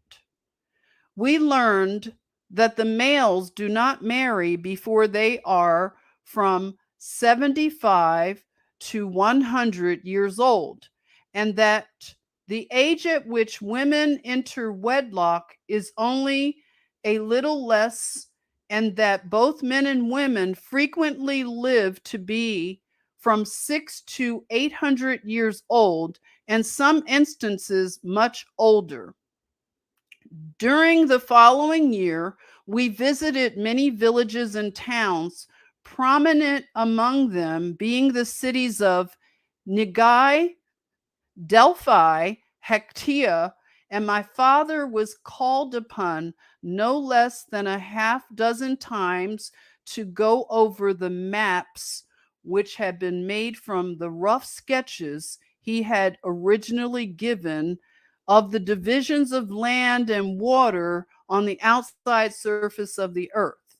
I remember hearing my father remark that the giant race of people in the land of the Smoky God had almost as accurate an idea of the geography of the outside surface of the earth as had the average college professor in Stockholm. In our travels, we came to a forest of gigantic trees near the city of Delphi. Had the Bible said there were trees towering over 300 feet in height and more than 30 feet in diameter growing in the Garden of Eden, the Ingersolls, the Tom Paines, and Voltaire's would doubtless had pronounced the statement a myth. Yet this is the description of California sequoia giantea. But these California giants pale into insignificance when compared to the forest Goliaths found in the within continent, where abound mighty trees from 800 to 1,000 feet in height and from 100 to 120 feet in diameter, countless in numbers, and forming forests extending hundreds of miles beyond the sea. The people are exceedingly musical and learned to a remarkable degree in their arts and sciences, especially geometry and astronomy. Their cities are equipped with vast palaces of music, were not infrequently as many as 25,000 lusty voices of this giant race swell forth in mighty choruses of the most sublime symphonies. The children are not supposed to attend institutions of learning before they are 20 years old. Then their school life begins and continues for 30 years, 10 of which are uniformly devoted by both sexes to the study of music. Their principal vocations are architecture, agriculture, horticulture, the raising of vast herds of cattle, and the building of conveyances particular to that country for travel on the land and water. By some device which I cannot explain, they hold communion with one another between the most distant parts of their country on air currents. All buildings are erected with special regard to strength, durability, beauty, and symmetry, and with a style of architecture vastly more attractive to the eye than any I had ever observed elsewhere. About three-fourths of the inner surface of the earth is land, and about one-fourth water. There are numerous rivers of tremendous size, some flowing in a northerly direction and others southerly. Some of these rivers are 30 miles in width, and it is out of these vast waterways at the extreme northern and southern parts of the inside surface of the earth, in regions where low temperatures are experienced, that freshwater icebergs are formed.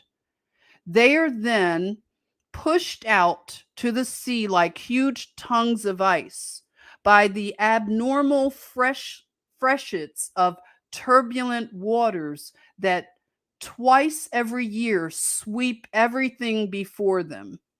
We saw innumerable specimens of bird life, no larger than those encountered in the forests of Europe or America. It is well known that during the last few years, whole species of birds have quit the earth. A writer in a recent article on this subject says, "Is it not possible that these disappearing bird species quit their habitation without and find an asylum in the within world? Whether island, among the mountains, or along the seashore, we found bird life prolific. When they spread their great wings, some of the birds appeared to measure 30 feet from tip to tip. They are of great variety and many colors. We were permitted to climb up on the edge of a rock and examine a nest of eggs. There were 5 in the nest, each of which was at least 2 feet in length and 15 inches in diameter. After we had been in the city of Hectea for a week, Professor Galdea took us to an inlet where we saw thousands of tortoises along the sandy shore. I hesitate to state the size of these great creatures. They were from 20 to 30 feet in length, from 15 to 20 feet in width, and fully 7 feet in height. When one of them projected its head, it had the appearance of some hideous sea monster.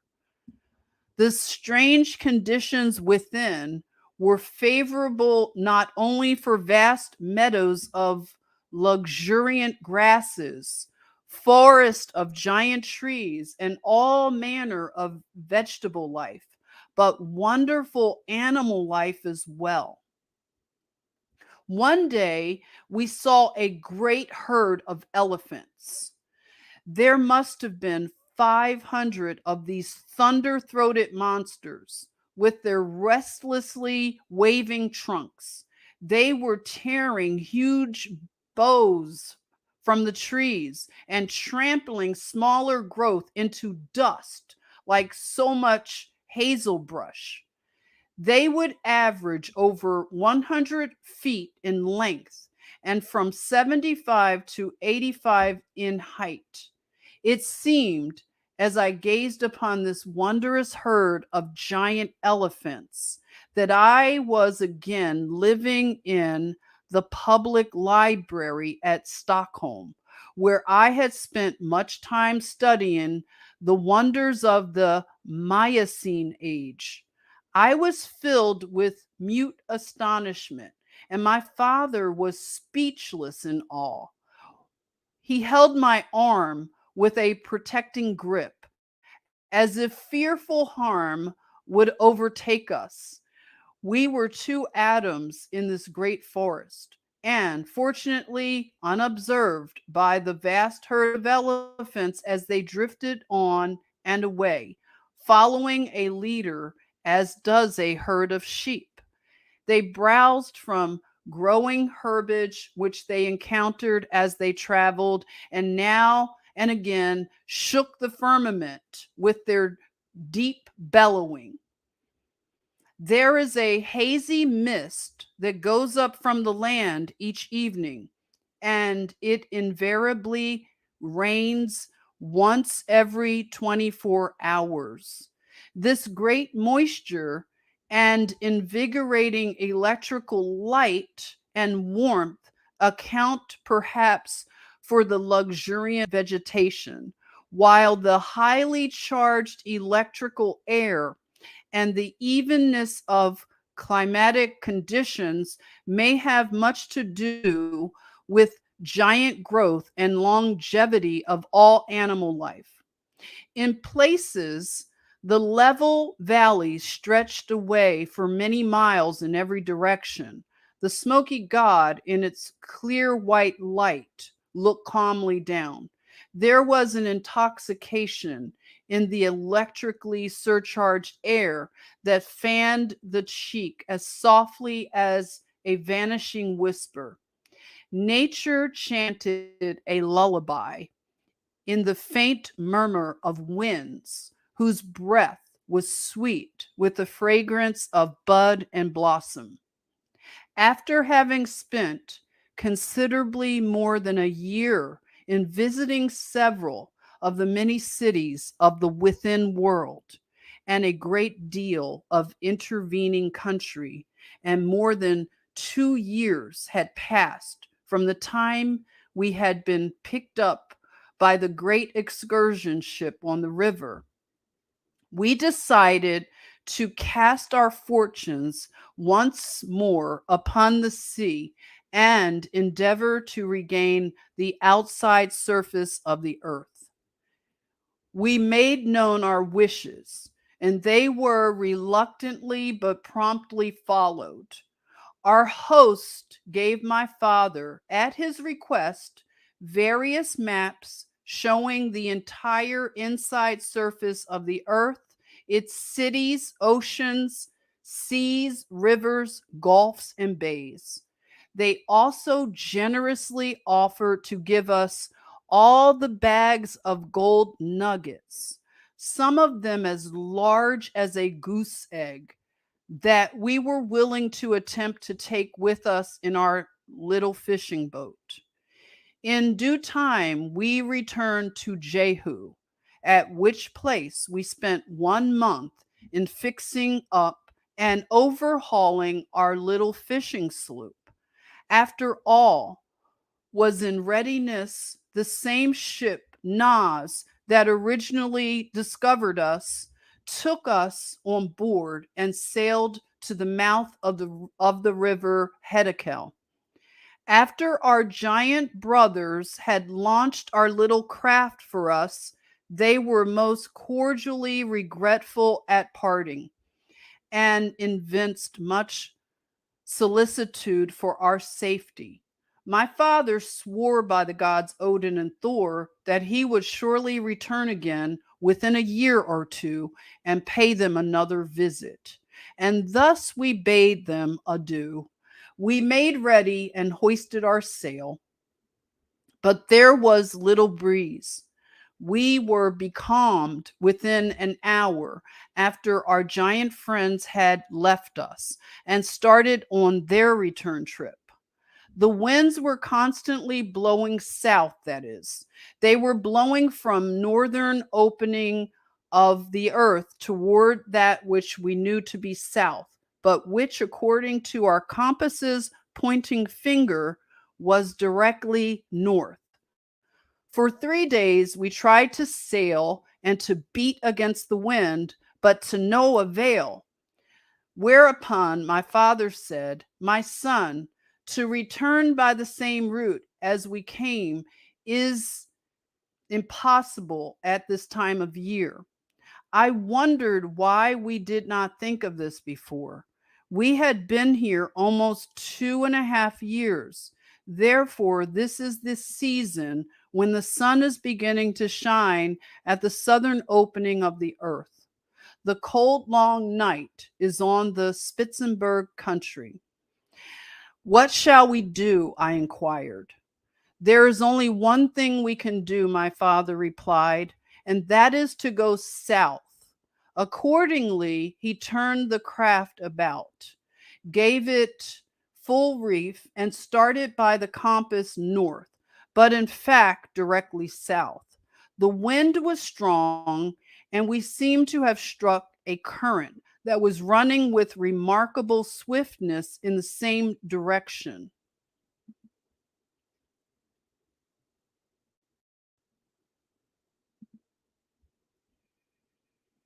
In just 40 days, we arrived at Delphi, a city we had visited in company with our guides, Jules Gaudia and his wife, near the mouth of the Gihon River. Here we stopped for 2 days and were most hospitably entertained by the same people who had welcomed us on our former visit. We laid in some additional provisions and again set sail following the needle due north. On our outward trip, we came through a narrow channel which appeared to be a separating body of water between two considerable bodies of land.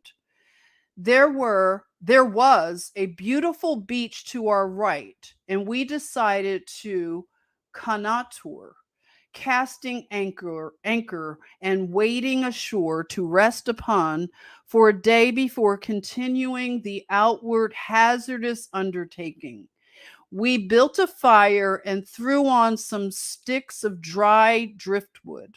While my father was walking along the shore, I prepared a tempting repast from supplies we were provided. There was a mild, luminous light, which my father said resulted from the sun shining in the south aperture of the earth. That night we slept soundly and awakened the next morning as refreshed as if we had been in our own beds at Stockholm. After breakfast, we started out on an inland tour of discovery, but had not gone far when we sighted some birds which we recognized at once as belonging to the penguin family. They are flightless birds, but excellent swimmers and tremendous in size, with white breast, short wings, black head, and long peaked bills. They stand fully 9 feet high. They looked at us with little surprise and presently waddled rather than walked toward the water and swam away in a northerly direction. The events that occurred during the following 100 or more days beggar description. We were on an open and iceless sea. The month we reckoned to be November or December. We knew the so called South Pole was turned toward the sun. Therefore, when passing out and away, the internal electrical light of the Smoky God and its genial warmth, we would be met by the light and warmth of the sun, shining in through the opening of the earth. We were not mistaken. There were times when our little craft, driven by wind that was continuous and persistent, shot through the waters like an arrow. Indeed, had we encountered a hidden rock or obstacle, our little vessel would gave been crushed into kindling wood.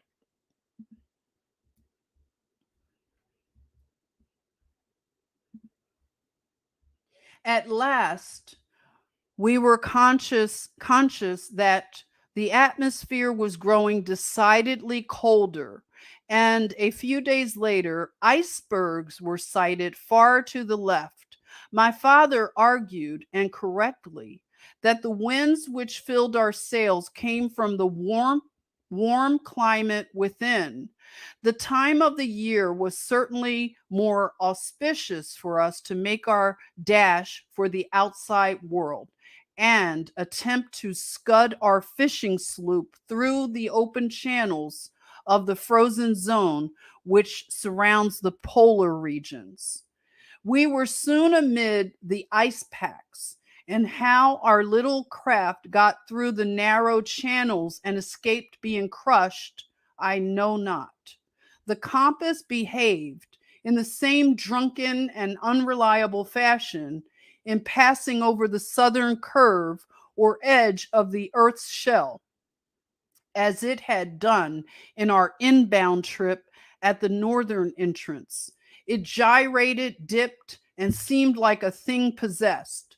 One day, as I was lazily looking over the sloop's side into the clear waters, my father shouted, "Breakers ahead!" Looking up, I saw through a lifting mist a white object that towered several hundred feet high, completely shutting off our advance. We lowered the sail immediately, and none too soon. In a moment, we found ourselves wedged between two monstrous icebergs. Each was crowding and grinding against its fellow mountain of ice.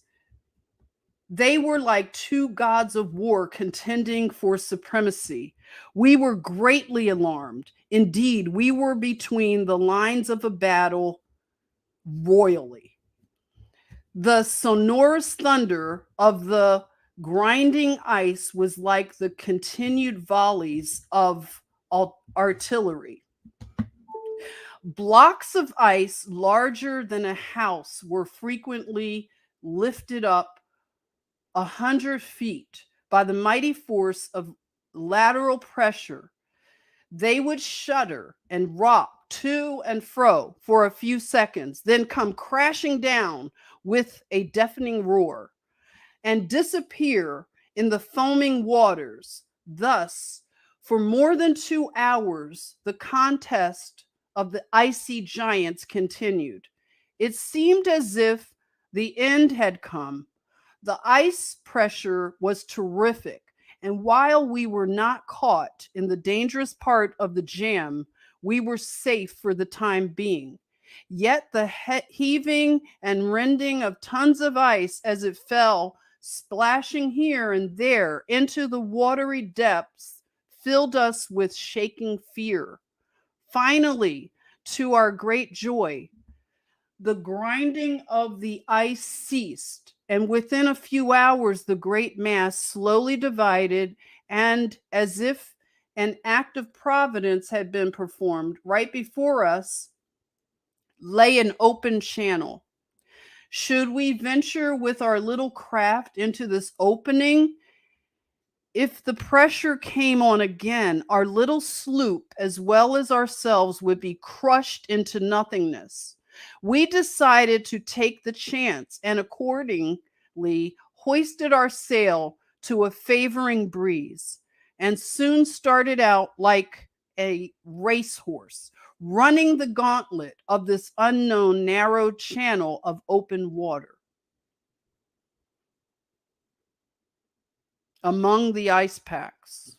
For the next 45 days, our time was employed in dodging icebergs and hunting channels. Indeed, had we not been favored with a strong south wind and a small boat, I doubt if this story could have ever been given to the world. At last, there came a morning when my father said, "My son, I think we are about to see home. We are almost there. We're almost through the ice. See, the open water lies before us." However, there were a few icebergs that had floated far northward into the open water still ahead of us on either side, stretching away for many miles. Directly in front of us and by the compass which had now righted itself due north, there was an open sea. What a wonderful story we have to tell the people of Stockholm, continued my father, while a look of pardonable elation lighted up his honest face. And think of the gold nuggets stowed away in the hold. I spoke kind words of praise to my father, not alone for this fortitude and endurance, but also for his courageous daring as a discoverer and for having made the voyage that now promised a successful end. I was grateful, too, that he had gathered the wealth of gold we were carrying home. While congratulating ourselves on the goodly supply of provisions and water we still had on hand and on the dangers we had escaped, we were startled by hearing a most terrific explosion caused by the tearing apart of huge mountain of ice. It was a deafening roar, like the firing of thousand cannons. We were sailing at the time with great speed and happened to be near a monstrous iceberg, which to all appearances was as immovable as a rock-bound island. It seemed, however, that the iceberg had split and was breaking apart, whereupon the balance of the monster along which we were sailing was destroyed, and it began dipping from us. My father quickly anticipated the danger before I realized its awful possibilities. The iceberg extended down into the water many hundreds of feet, and as it tipped over, the portion coming up out of the water caught our fishing craft like a lever on a fulcrum and threw it into the air as if it had been a football. Our boat fell back on the iceberg that by this time had changed the side next to us for the top. My father was still in the boat, having become entangled in the rigging, while I was thrown some 20 feet away. I quickly scrambled to my feet and shouted to my father, who answered, "All is well." Just then, a realization drawn upon me, horror upon horror. My blood froze in my veins. The iceberg was still in motion, and its great weight and force in toppling over would cause it to submerge temporarily. I fully realized what a sucking maelstrom it would produce amid the worlds of water on every side. They would rush into the depression in all their fury like white-fanged wolves eager for human prey. In this supreme moment of mental anguish, I remember glancing at our boat, which was lying on its side, and wondering if it could possibly right itself, and if my father could escape. Was this the end of our struggles and adventure? Was this death? All these questions flashed through my mind in a fraction of a second, and a moment later I was engaged in a life and death struggle. The ponderous monolith of ice sank below the surface, and the frigid waters gurgled around me in frenzied anger. I was in a saucer, with the waters pouring in on every side. A moment more, and I lost consciousness.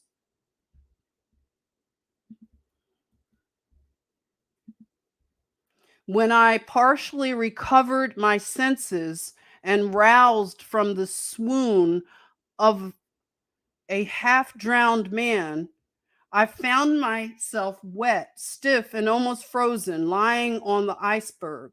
But there was no sign of my father or our little fishing sloop. The monster berg had recovered itself, and with its new balance lifted its head perhaps 50 feet above the waves. The top of this island of ice was a plateau, perhaps half an acre in extent. I loved my father well and was grief stricken at the awfulness of his death. I railed at fate that I too had not been permitted to sleep with him in the depths of the ocean. Finally, I climbed to my feet and looked about me, the purple domed sky above, the shoreless green ocean beneath, and only an occasional iceberg discernible. My heart sank in hopeless despair. I cautiously picked my way across the berg toward the other side, hoping that our fishing craft had righted itself. Dared I think it possible that may my father still lived?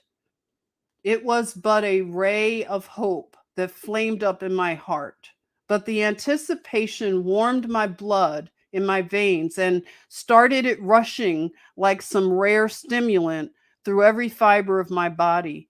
I crept close to the precipitous side of the iceberg and peered far down, hoping still, hoping.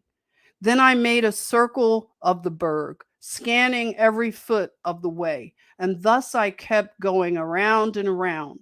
One part of my brain was certainly becoming maniacal, while the other part, I believe, and due to this day, was perfectly rational. I was conscious of having made the circuit a dozen times, and while one part of my intelligence knew in all reason, there was not a vestige of hope, yet some strange, fascinating aberration bewitched and compelled me still to beguile myself with expectation. The other part of my brain seemed to tell me that while there was no possibility of my father being alive, yet if I quit making the circuitous pilgrimage, if I paused for a single moment, it would be acknowledgement of defeat. And should I do this, I felt that I should go mad. Thus, hour after hour, I walked around and around, afraid to stop and rest, yet physically powerless to continue much longer. Oh, horror of horrors, to be cast away in this wide expanse of waters without food or drink, and only a treacherous iceberg for an abiding place. My heart sank within me, and all semblance of hope was fading into black despair.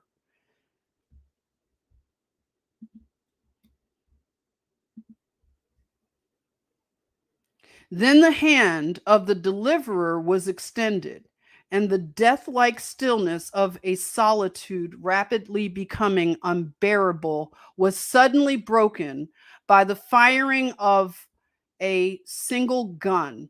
I looked up in startled amazement when I saw less than a half mile away a whaling vessel bearing down toward me with her sail full set. Evidently, my continued activity on Iceberg had attracted their attention. On drawing near, they put out a boat, and descending cautiously to the water's edge, I was rescued, and a little later lifted on board the whaling ship. I found it was a Scotch whaler, the Arlington. She had cleared from Dundee in September and started immediately for the Antarctic in search of whales.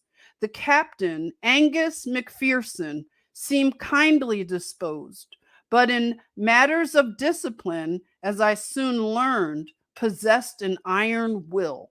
When I attempted to tell him that I had come from the inside of the earth, the captain and mate looked at each other, shook their heads, and insisted on my being put in a bunk under strict surveillance of the ship's physician. It was very I was very weak for want of food, and had not slept for many hours. However, after a few days' rest, I got up one morning and dressed myself without asking permission of the physician or anyone else, and told them that I was as sane as anyone. The captain sent for me and again questioned me concerning where I had come from and how I had come to be alone on an iceberg in the far off Antarctic Ocean. I replied that I had just come from inside the earth and proceeded to tell him how my father and myself had gone in by way of Spitzbergen and come out by way of the South Pole country, whereupon I was put in irons.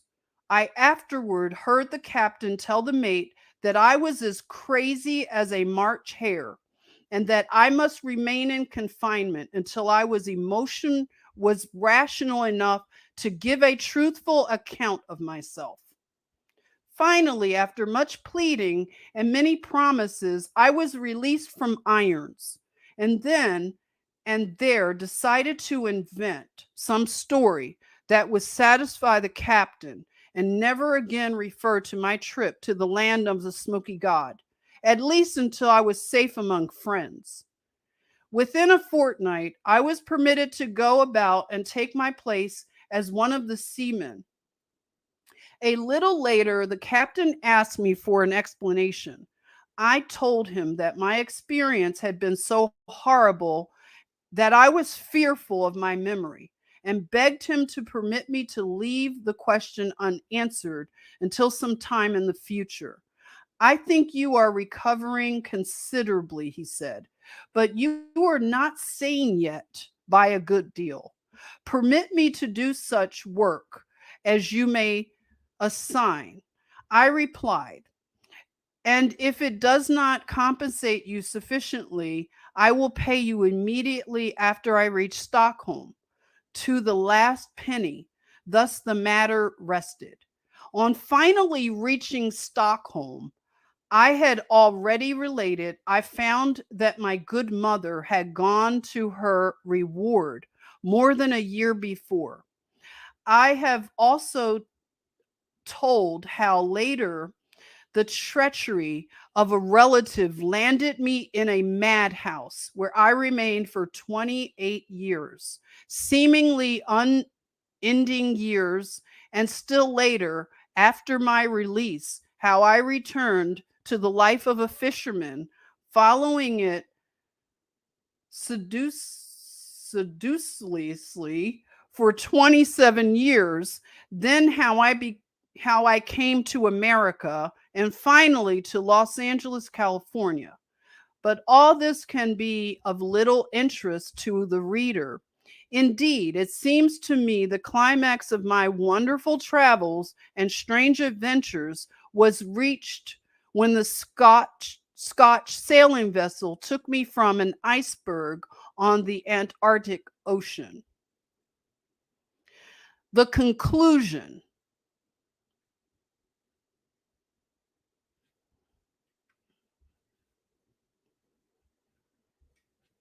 Okay, I'm going to read the conclusion.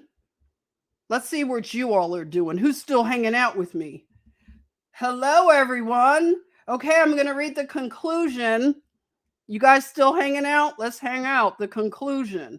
Okay, let's see. Where are the slides now? All right, the conclusion. In concluding this history of my adventures, I wish to state that I firmly believe science is yet in its infancy concerning the cosmology of the earth. There is so much that is unaccounted for by the world's accepted knowledge of today, and will remain so until the land of the Smoky God is known and recognized by our geographers. It is the land from whence came the great logs of cedar that have been founded by explorers in open waters far over the northern edge of the earth's crust, and also the bodies of mammoths whose bones are found in vast beds on the Siberian coast. Northern explorers have done much. Sir John Franklin, De Haven, Grinnell, Sir John Murray, Kane, Melville, Hall, Nansen, Schwatka, Greeley, Pearlie, Ross, Gerlache, Bernacchi, Andre, Amsden, Amundsen, and others have all been striving to storm the frozen citadel of mystery. I firmly believe that Andre and two brave companions, Strindberg and Frecke, Frankel, who sailed away in the balloon Orion from the northwest coast of Spitzbergen on that Sunday afternoon of July 11th, 1897, are now in the within world and doubtless are being entertained as my father and myself were entertained by the kind-hearted giant race inhabiting the inner earth interatlantic continent.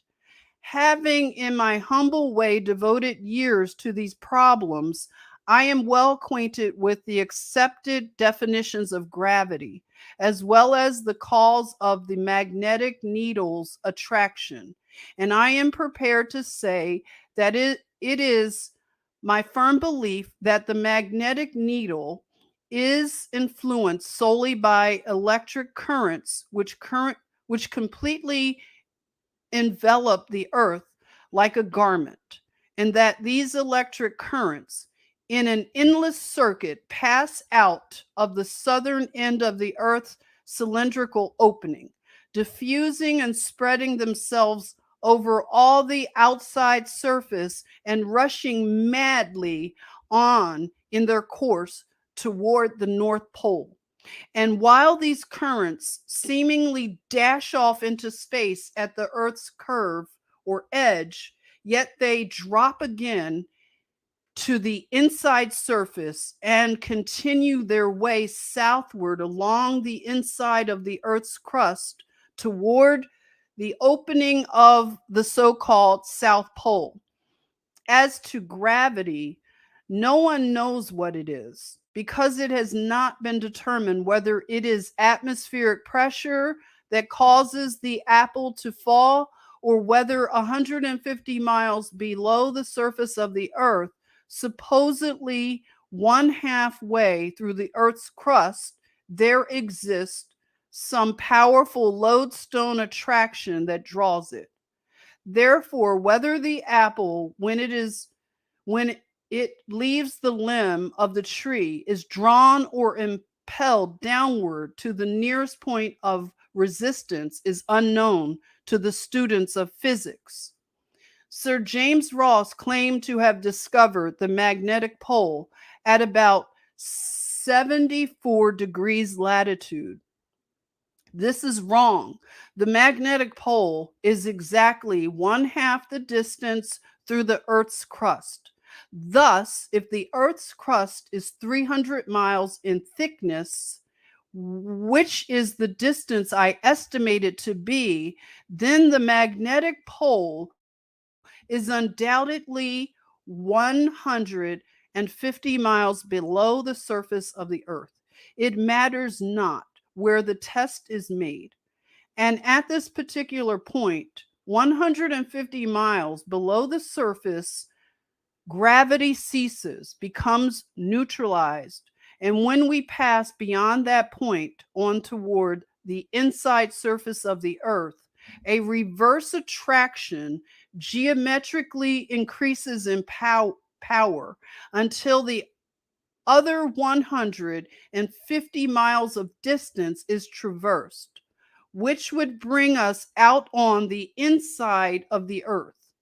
Thus, if a hole were bored down through the earth's crust at London, Paris, New York, Chicago, or Los Angeles, a distance of 300 miles, it would connect the two surfaces, while the inertia and momentum of a weight dropped in from the outside surface would carry it far past the magnetic center.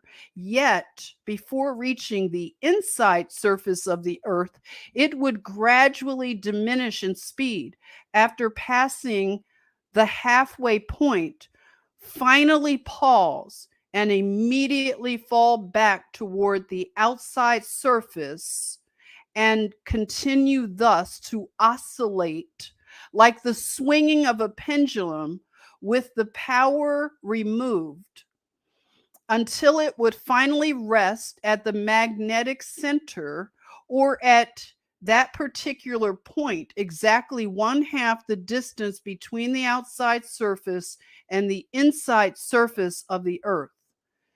The gyration of the Earth in its daily act of whirling around in its spiral rotation at a rate greater than 1,000 miles every hour, or about 17 miles per second, makes of it a vast electro generating body, a huge machine, a mighty prototype of the punny man made dynamo, which at best is but a feeble imitation of nature's original.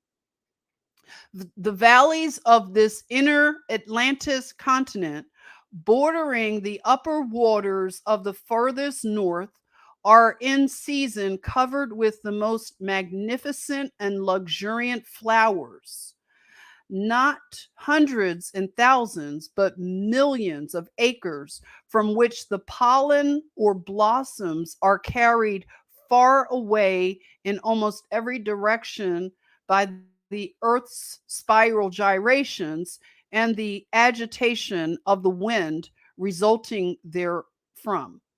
And it is these blossoms or pollen from the vast floral meadows within that produce the colored snows of the Arctic regions that have so mystified the northern explorers.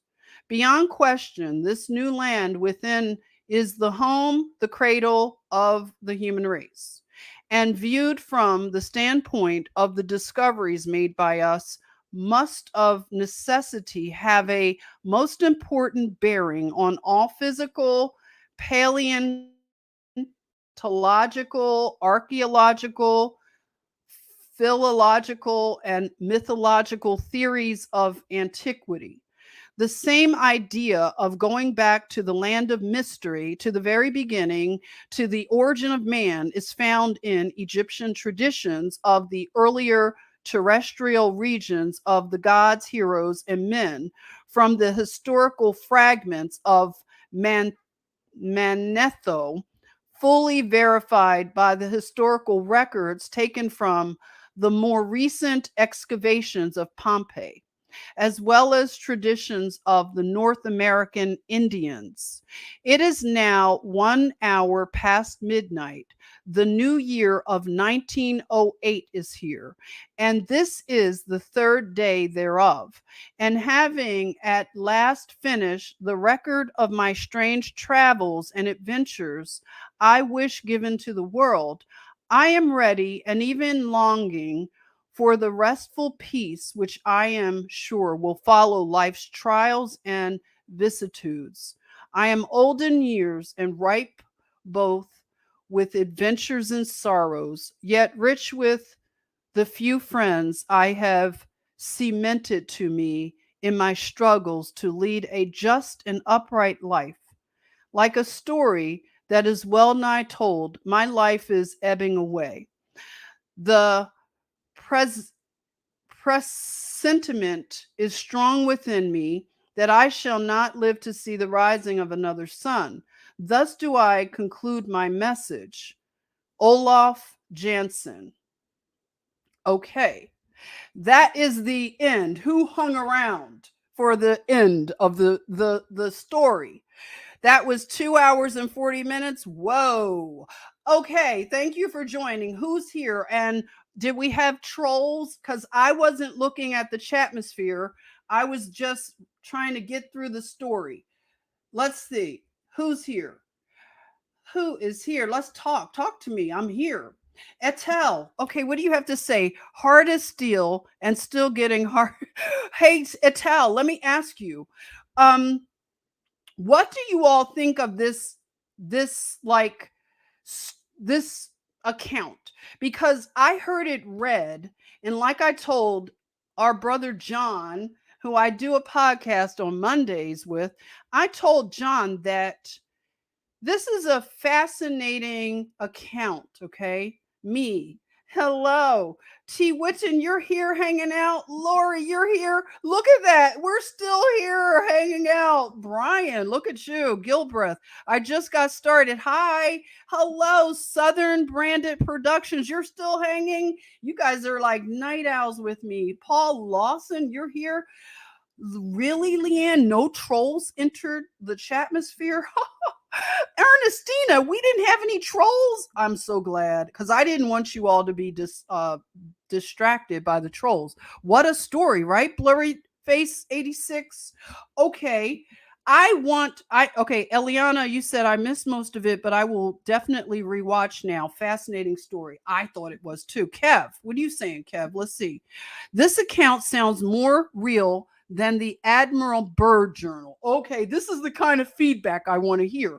Now, I want to just say this to the believers of Jah. I just wanted to read this as a story, just as if we were doing, oh, I'm reading you a nighttime story, okay?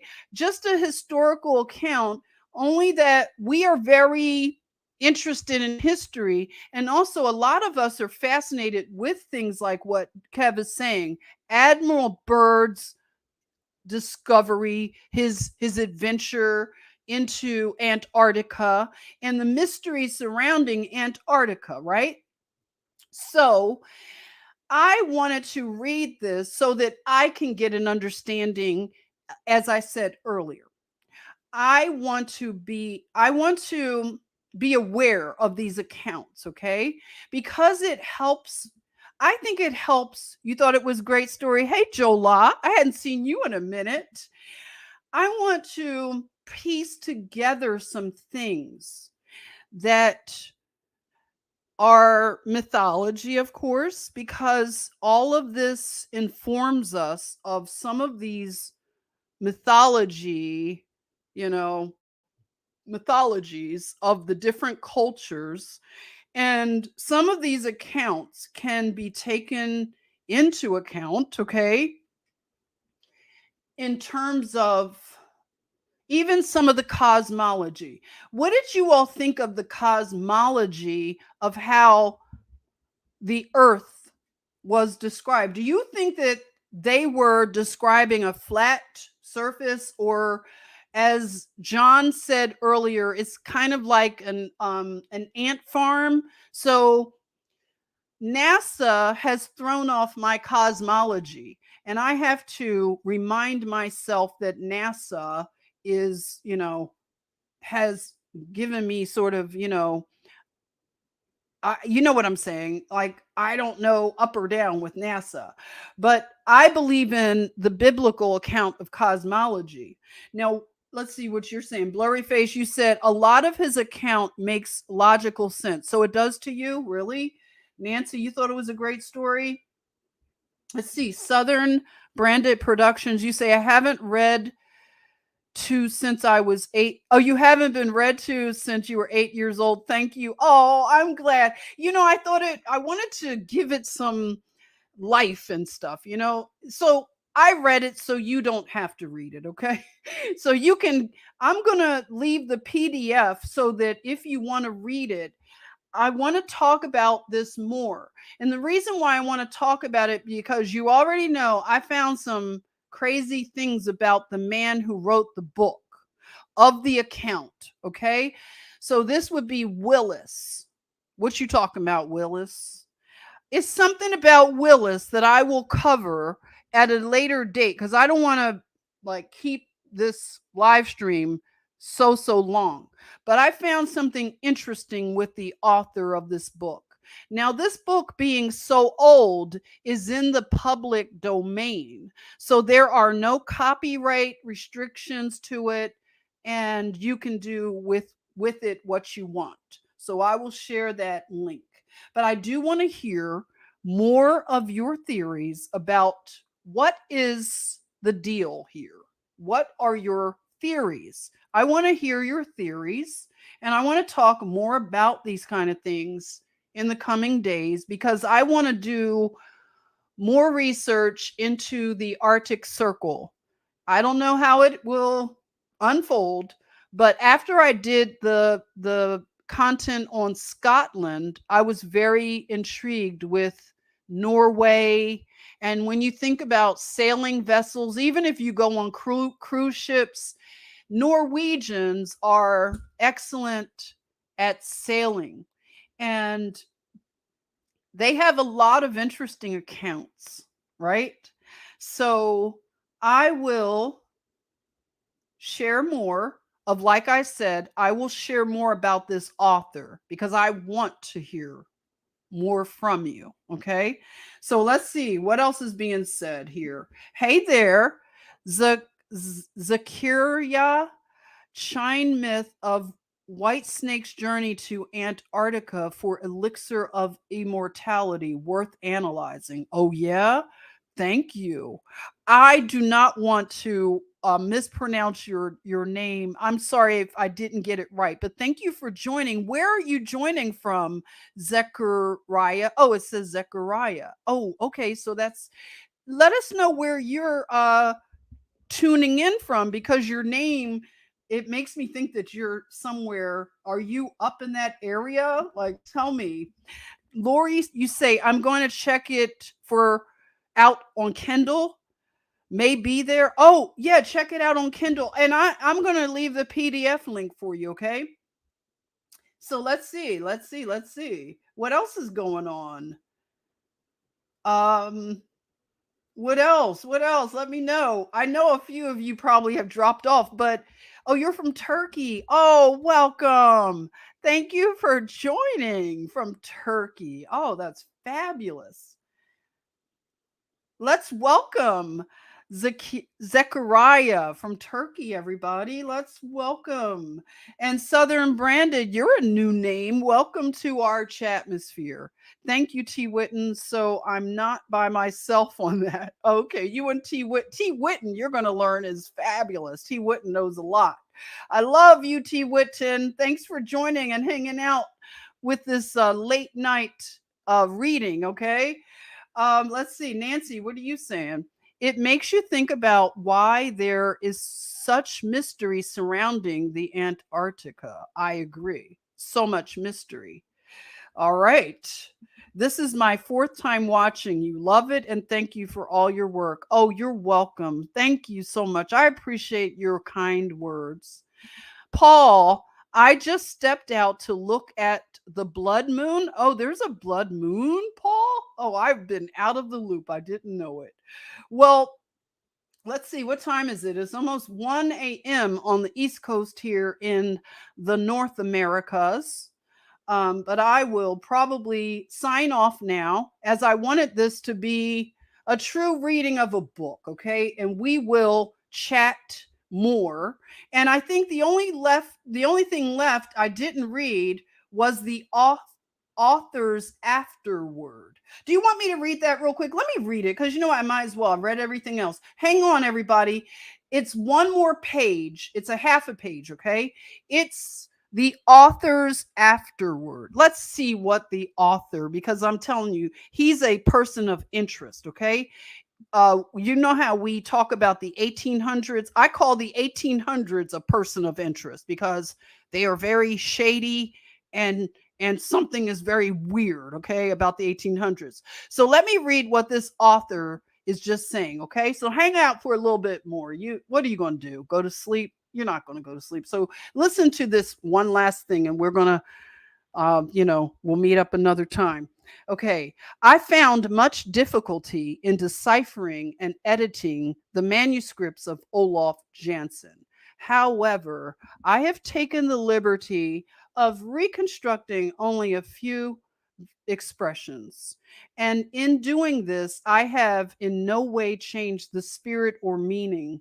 Otherwise, the original text has neither been added to nor taken from. It is impossible for me to express my opinion as to the value or reliability of the wonderful statements made by Olaf Jansen. The description here given of the strange lands and people visited by him, locations of cities, the names and directions of rivers, and other information herein combined, conform in every way to the rough drawings given into my custody by this ancient Norseman, which drawings together with the manuscript, it is my intention at some later date to give to the Smithsonian Institute to preserve for the benefit of those interested in the mysteries of the farthest north, the frozen circle of silence.